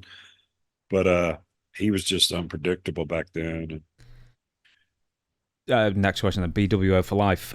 Who did you prefer as a talent relations VP, Jim Ross or JJ Dillon? Oh, Jim Ross. Because I got such a tight bond with Jim from WCW. And we've been seeing him on some signings here lately, so it's been nice. And him and Tony Schiavone. Love Tony. Just got hooked up back up with Tony a couple times. Well, he was at WrestleCon. I didn't see him. Yeah. He lost his voice on Dynamite. Sorry, I'm dating when we're recording this, but he actually lost his voice on commentary at Dynamite this week. So he called he called the first match and then just disappeared for the rest of the show. Oh dear. Well, we're going to move on now a little bit, and I cannot believe I forgot you were part of this because it's almost my obsession to ask anybody who was part of it to quiz them to death on it. Kev the Goat has written in and says, ask him about his Brawl for All fight with Bradshaw. I just had sinus surgery. I didn't want to do it because of that. But a few of the boys said, oh, just do it. Even if you don't make it past the first one, you still get $5,000 just for that night, So I did it, and I was being more defensive because I was trying to protect my nose where I just had surgery. But me and him popped each other a few times, and on points, to be fair, I did beat him with 2 takedowns. But they wanted, that whole Vince Russo thing. What a dick he is. But he's the one that didn't want us to have the belts because we wore overalls. And not a big fan of Vince Russo. But anyway, some say he had somewhat of a southern bias, maybe. Yeah. Well, yeah, he's from the north, and he was just I don't know, just an ass, just disrespectful in his own little way, snobby. I said, you come to where I come to my house and go to my little town, everybody's got overalls on, so don't tell me that shit. What was his thing with the overalls then? I mean, did he? Because I know you all like the waistcoats towards the end. Yeah, because they wanted us to switch over. And I'm the one that come up with the name Southern Justice. Now, I was going to ask about this. Now, I thought it was Road Dogg who came up with that name. That was my guess. It was mine. It was Southern Justice. And me and Phineas had the little cards made. It said Southern Justice, Problem Solvers. And Tex just sent me a whole box of those from when we had them made back in 98. So I've been handing some of them out at some of the signings. Oh yeah, so they're vintage. Yeah, they're 20-some years old, still in the box. You're signing them and selling them, aren't you? Or are you just handing them out? I was signing them, giving them away. Nice. I should have gone to your table then. I would have got a free card out of it, maybe. Yeah. In a way, you were like the original APA. Bradshaw and Farouk. You were like the pre-problem solvers, like a couple of years before they did it. Yeah. We were, because we would at the end of our match, if we destroyed the person, we would throw our little business card, said problem solvers on it, throw it on them, and walk away. I've got to go back to, because as I say, I'm obsessed with it, the Brawl for All. So I know you weren't successful, you had sinus surgery, as you said. I can't believe, and I'm going to get to more questions about it, but I can't believe they let you in it at all because of the neck situation. They let you in with a broken neck. They let Pierre Carl Willett with one eye. One eye, yeah, that was bad. Yeah. Wasn't really an emphasis on safety at that time, I think. Well, I mean, it was No, we're wrestlers, not boxers, and just some of the impact, like Godfather when he hit the ground, and Bradshaw. I mean, lifeless. And these are big guys, and it took uh, it took some of them guys weeks to get over their injuries, but just it was almost humiliating, to see big tough guys uh, getting put down like that. Now, if it's a bar fight, it's a different thing. But everybody's trying to be technical out there and do this and do that. And it was very dangerous, and I didn't like it. Yeah. Savio Vega got injured. That was the last time he was Yeah, seen in WWF until WWE. But he made like a couple of appearances along with you, yeah, actually, one of them. Steve Blackman got injured. He was out for 6 months. Godfather was that's out for right. like 4 or 5 months. Yeah, he really got messed up. And Yeah. Bradshaw, they said it was hours before he even got his senses back. It was I saw that and I remember it. He's knocked down. So here's the other thing: is that the guy refereeing it is a professional wrestling referee. He's never refereed a boxing match in his life. Jack Doan or Yeah, whoever it was. So you've yeah, got a referee who doesn't know what they're doing, and yeah. then so with the end where Bradshaw gets knocked down heavily, but he managed to stagger up, and it's against Bart Gunn. And Jack Doan just looks at him, and we don't even know what galaxy he was on. He was not on planet Earth. Exactly. And Yeah, Jack looked at him and was like, well, his eyelids are open. Get out there, buddy. And it was like, it and just yeah, executed him. yeah, yeah. And somebody, yeah, they should have. I guess they didn't think people were going to get knocked out, but that's what the whole reasoning behind it, because Vince Russo had a vendetta against Bradshaw and wanted to see him get his ass beat. That Now, was the now whole thing. explain that. So, the vendetta with Bradshaw, do you think? Uh, Russo thought Bradshaw was a big mouth bully, and he wanted, of course, Dr. Death Steve Williams was their great hope. He was going to beat everybody's ass, and then he got knocked out, and then that was a whirlwind. Then it was went south quick because their main guy's out. And then they sent out the actual winner, Bart Gunn, to be murdered by Butterbean. Butterbean. Butterbean. And I like Butterbean. did he manage you once, He Butterbean? managed us in Joe Louis Arena or the Cobalt Arena, one of them. How did And that come about? we met Bill Lambier that night, and Butterbean was there. And I don't know how it come about. They said we got a guy that's going to be your guest referee, and he walked us out. Great guy. And matter of fact, I was with him about a year and a half ago on a signing, and he's DDP's got him back in like fighting shape. So he's doing real good because he was like 500 pounds in a wheelchair, and they didn't think he'd ever walk again. And now he's doing great. And I'm sorry to harp on this. I did say I That's all was right. obsessed with it. Also they put in a bodybuilder, Akim Albrecht, Brackus. Oh yeah, Jeez, he couldn't wrestle without. he You was know, miserable. He just never picked up on the wrestling. Never got it up here. And where he was on the road so much, he started losing muscle mass. So some of these guys freak out. Oh man, I've lost 5 pounds. What the hell? So uh, he was more into himself and the bodybuilding, which was fine, but he he wasn't material for wrestling. well, the old story goes is that when he was training with Doctor Tom in the headquarters with like Mark Henry and The Rock at the time, I think he insisted on bumping on a mattress. I think I did hear that. Yeah. Yeah, good So, luck. a few follow-up questions, and we'll end with our final game, and then I shall thank you very much for your time. So, Ken terminates, DDQ, etc., and a bunch of numbers. Did Undertaker ever ask you to join his Ministry of Darkness, since you and Phineas were kayfabe brothers and fellow members of the BSK?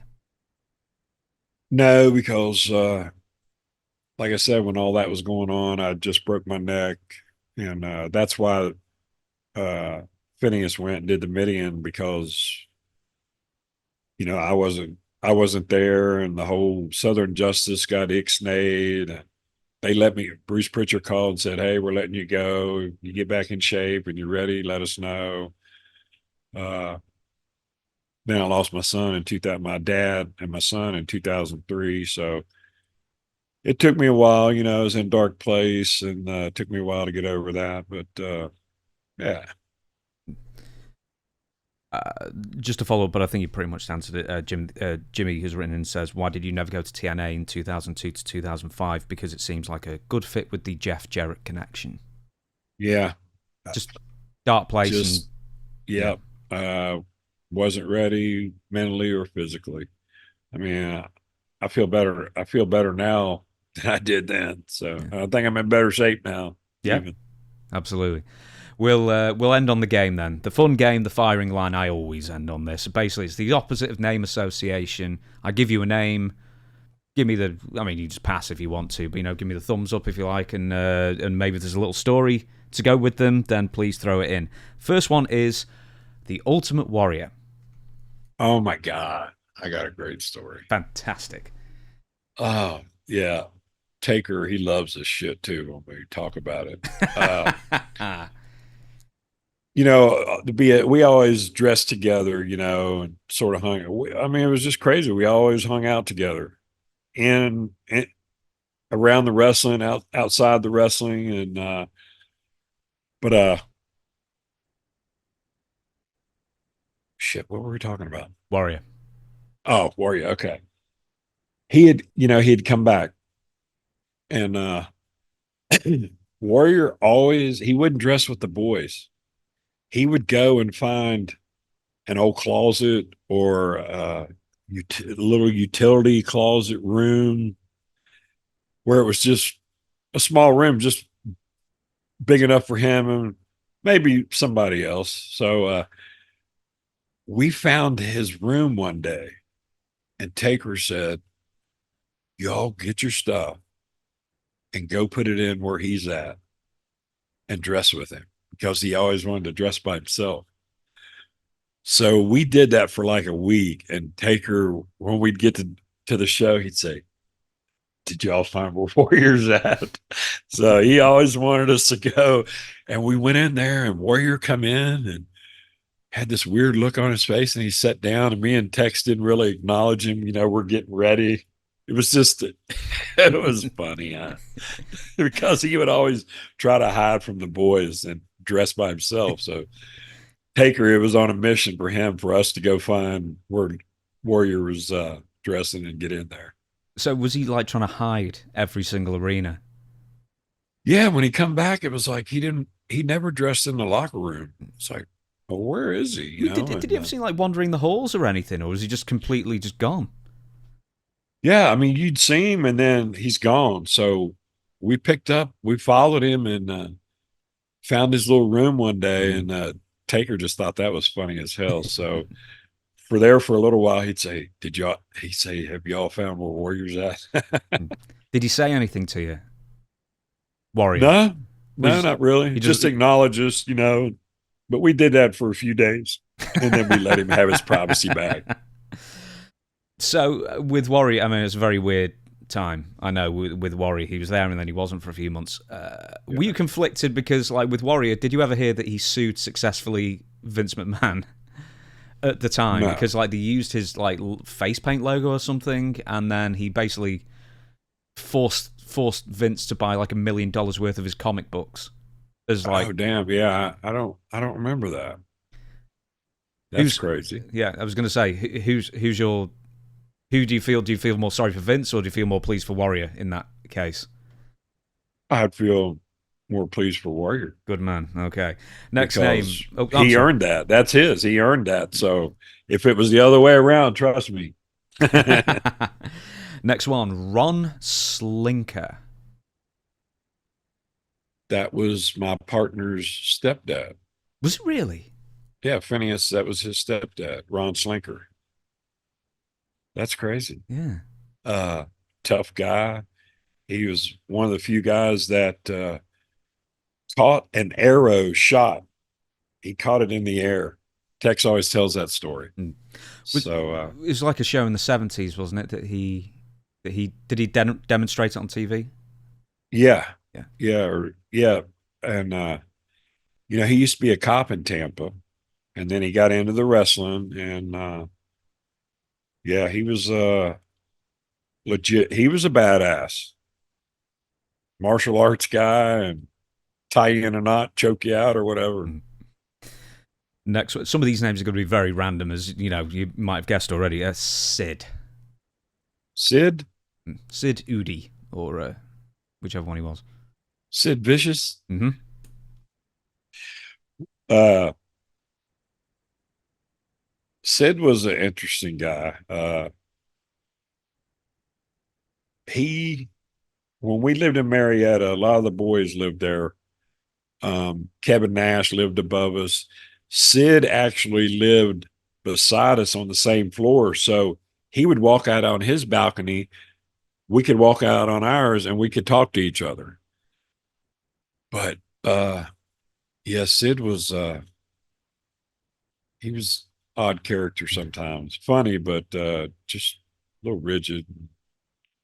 You'll have the inside line on this. Okay, so I think Taker may have said yes. Sid has said no. Did Sid shit his trunks at WrestleMania 13 main event?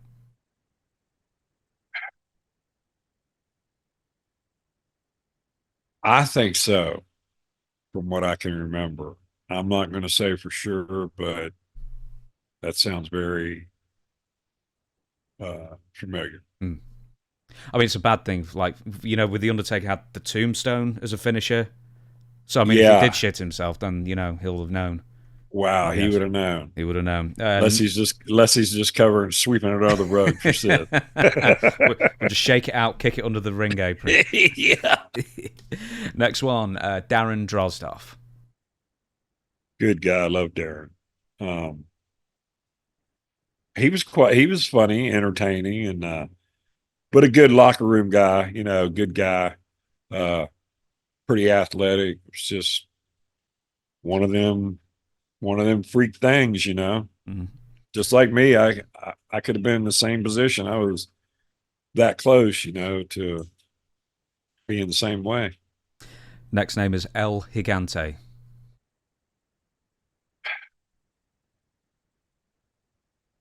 I don't, I don't, I worked him as an extra in WCW, and it was boring. There's nothing there. Uh, it was a flop for me. Jacques Rougeau brought him up recently. What's that? Jacques Rougeau. Good guy, good worker. He had the worst mullet around that time. Yeah, that time. I need to remember.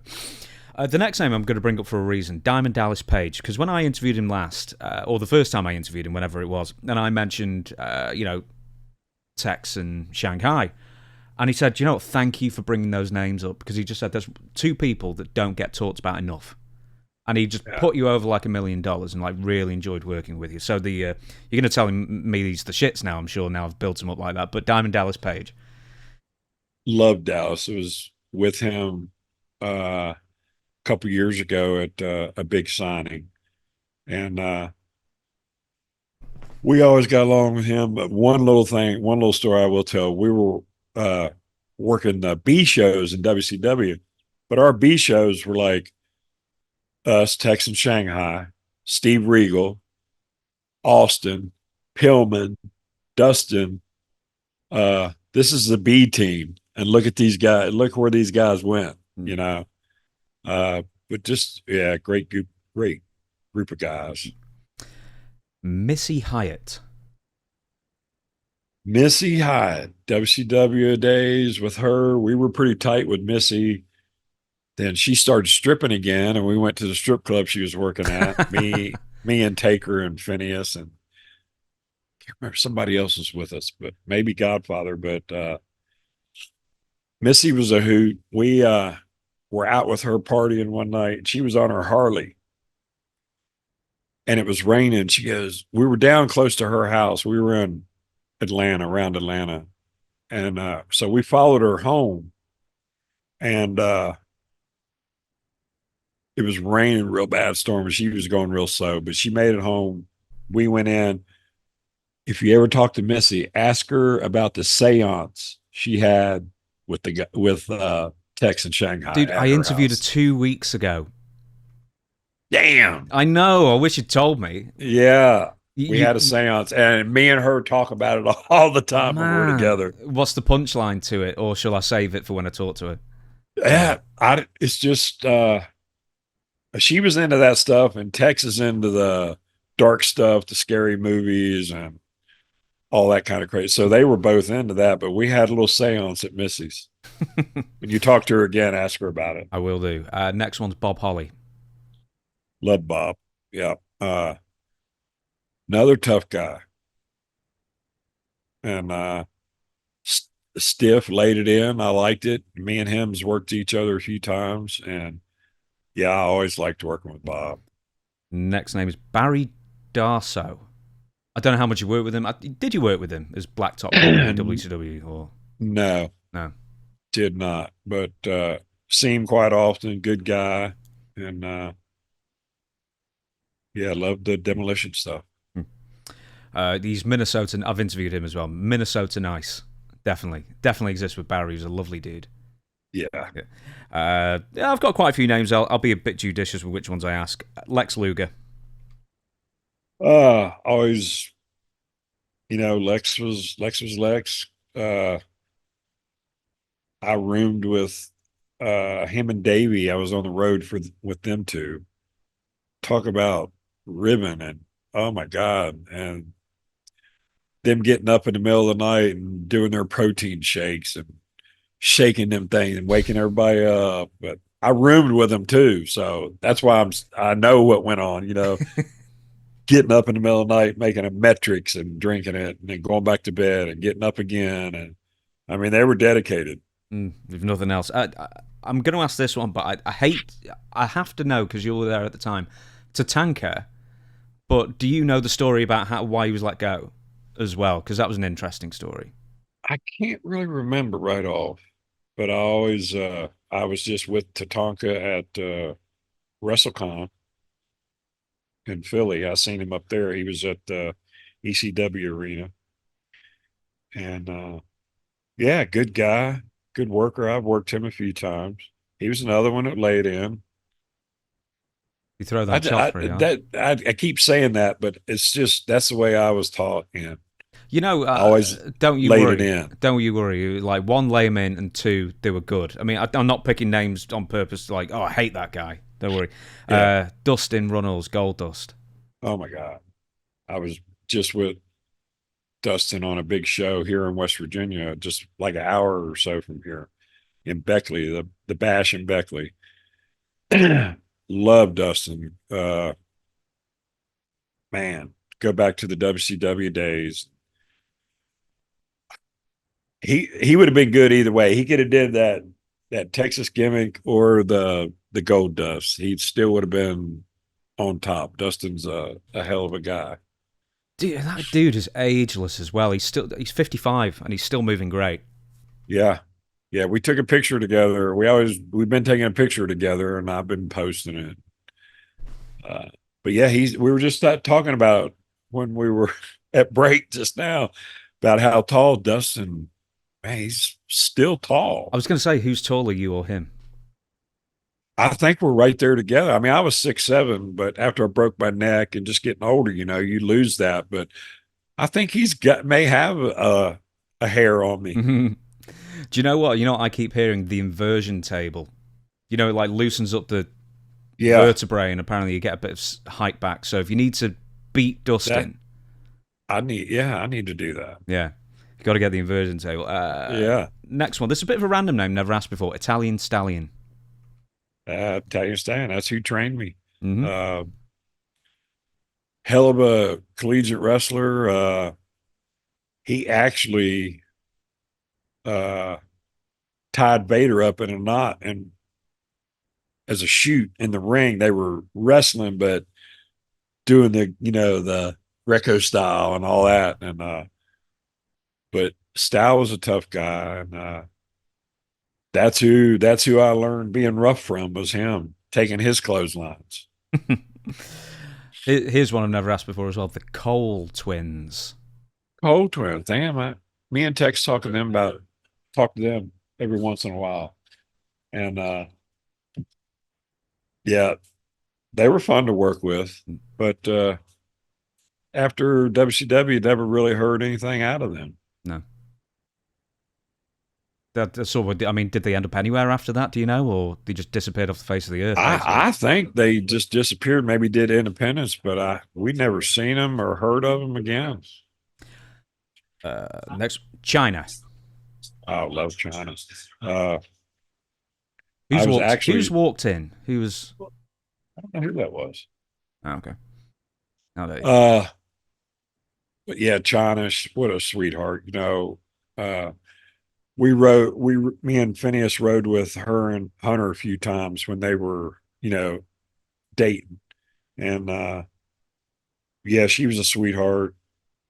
Matter of fact, when I had my wreck in 2011, the following week I was supposed to go and pick her up at Charleston, and we were going to do a show in West Virginia, and she was coming to do the show. And I had that bad wreck, and I died twice, and they flew me to a hospital and saved me. So what happened with the wreck? I didn't know this story. 2011, somebody run me out of the road. I flipped my truck 4 times. It was laying on me. It had severed my femoral artery. The truck was actually acting like a tourniquet, but it broke 14 ribs, had 2 collapsed lungs. Like a 7-day aorta, and you survived. Ruptured my spleen. I had a degloving of the leg. I got a plate in my leg. They did skin graft. I mean, I was on a vent. I had a PICC line, 2 chest tubes. I shouldn't be here, but the good Lord above has kept me around for something. Yeah, I mean, a 7-day aorta and you survived it. I cannot believe that. Yeah, they had to cauterize me while I was under the truck, keep me from bleeding out. So, I mean, were you conscious through this, or? No, I woke up for about a minute maybe, and one of my buddies works for the rescue squad. He was up, the truck was upside down, and my rear tire was still spinning when it knocked me out. But when I come to, and he was up under there, and he said, "We're going to try to get this truck off you." And and I couldn't hardly breathe. And I said, "Well, if you don't, tell my friends and family I love them." And then I went out about 30 seconds after that. And 2 weeks later, I woke up in the hospital. Wow. 2 weeks as well. Yeah. So it was so medically induced coma, the whole bit. Yeah, drug-induced coma. And they had me on the vent because I wasn't breathing on my own. But it was a pretty scary time. Mm. I mean, how long did it take for you to start like feeling even like semi-normal after that? Oh, damn, all the rehab. I had to learn. The first time I tried to get out of the bed, they put one of them boards on the bed to the wheelchair, and I was so weak I couldn't even slide off. So I had to learn how to walk again. I started out with a wheelchair, and then a walker and crutches, and then just did physical therapy. Dude, well, I'm glad you're here, because honestly, I cannot believe you survived that. Yeah, man. Well, the doctor said, your profession built you to survive this violent of an accident. He said, just the muscle mass you had. And it was funny because they said the first thing I asked about when I come to out of the coma was, is my spinal fusion okay? My wrestling thing. I said, is that okay? You didn't fancy that surgery again through the throat then, I guess. No. Everything was good. Goodness me. I know. I mean, it seems almost ridiculous to now carry on back to the game after a story like that. I'll give you a few more names and then I will let you go, I promise you. Okay. The Patriot Del Wilkes. Oh, man. No Dale since the WCW days. Matter of fact, he was the link between, he was good friends, best friends with Darius Rucker, who is the singer for Hootie and the Blowfish. Mm-hmm. we were in WCW, and Dale come to TV, and he said, uh, Darius loves your all's work and loves your finishing move and all this. So we would always send messages back through him to Darius. So I don't know, about 12, 13 years ago, Darius was at West Virginia State Fair. So I called his company, and they sent him a message that I wanted to come and hang out. And he had me 4 tickets and went on his bus. And it's when Bucky Covington was on one of the singing shows. He come over, and we just drank Jim Beam and told stories for about 2 hours, and he left, went back to Nashville. But he was Dale was a good guy, man. Do you feel like a traitor, like switching from Jack Daniels to Jim Beam now? Is that the kind of thing you'd admit to Taker?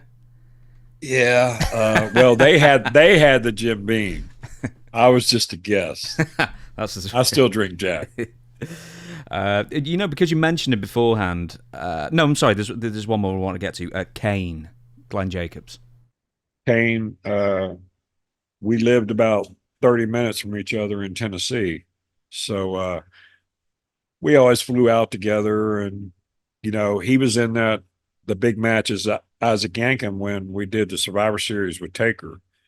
Our side was, and somebody else mentioned that the other day. I seen that clip, picture of us in the ring, and that was all BSK members in that. It was me, Rikishi, Savio, and Taker against Lawler, Hunter, Isaac Yankem, and Mabel. I think that's who it was. You mentioned him as well before as well, Rick Rude. How can I not mention Rick Rude? Oh my God, Rude was the best. Did you ever try and arm wrestle him? I mean, you must have known his reputation. You must have tried. No, I knew better than that, because hell, his dad had the Popeye forearms too. Oh, really? They would come when I was living in Tennessee, in Gatlinburg and Pigeon Forge, where Dolly Parton's theme park is and all that. Rude would come down from Minnesota and bring his family, and that's how I met his dad. And they were good people. And even his dad was old and had them hard. It was like tree trunks. I had Scott Norton. It wasn't a sofa. A sofa's been moved in for this interview, but I had Scott Norton in the chair that used to be there not too long ago. And to think that Scott Norton could just dominate Rick Rude in an arm wrestling match, and how scary a looking dude that Rick Rude was. I was telling a story with Shane yesterday. We were in Louisiana, and it was a hotel we always stayed at. There's a bar. There's a pool, and this is all enclosed. The rooms are all inside, and the bar was in the middle of this. And we were down there drinking after the show. Well, Harley Race has a hell of a grip, and so does Norton. And I seen Norton the last signing I was on, and we talked about this, and he remembered it. But him and Harley got in a hand contest. Harley bent Scott's ring on his finger. So when you ever talk to Scott again, ask him tell him Henry said he remembered the Harley race in Louisiana that night. Right. Don't let me forget, viewers. When I asked for another script for Scott Norton, because I was promised I might have him back later this year, so I've got to include that. I'll give you either 3 or 4 more, and then we'll be done. William Regal. I don't know how much interaction you have with Regal. Love Regal. He was one of the ones that lived in our building in Marietta. Him and his, and then he brought his whole family over, kids and all. And we were at the pool, and his kids were like, I don't know, 5, 6 years old. His little kid runs, and we still tell this to Regal. He said his little kid ran up, and we were laying out in the sun, and kids were wanting in the pool. And he goes, "Daddy, I seem to forgot me floaties." So when I see Regal, I always tell him that, and he knows what I'm talking about. But Regal told us about 10 or 12 years ago, we were on a signing with him. He goes, y'all ought to feel good because y'all's picture was on my mantle for years, and I've never had any of them. So, yeah, we always got along with Regal, and we were on the road. We spent some time on the road with him in WCW, but hell of a worker, smart individual when it comes to the business, and tough. Sable. Sable, yeah, she was pretty. Pretty annoying. It was a task. It was different, but she was always good to us.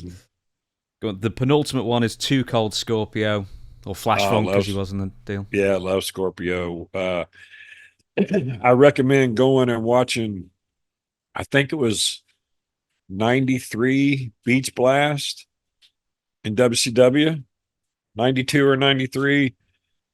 That's when we worked him and Bagwell, and Blackjack Mulligan was our agent for that match, Barry Windham's dad. And he really put us over in that match. He said, damn, y'all, that was a hell of a match. But yeah, check that match out.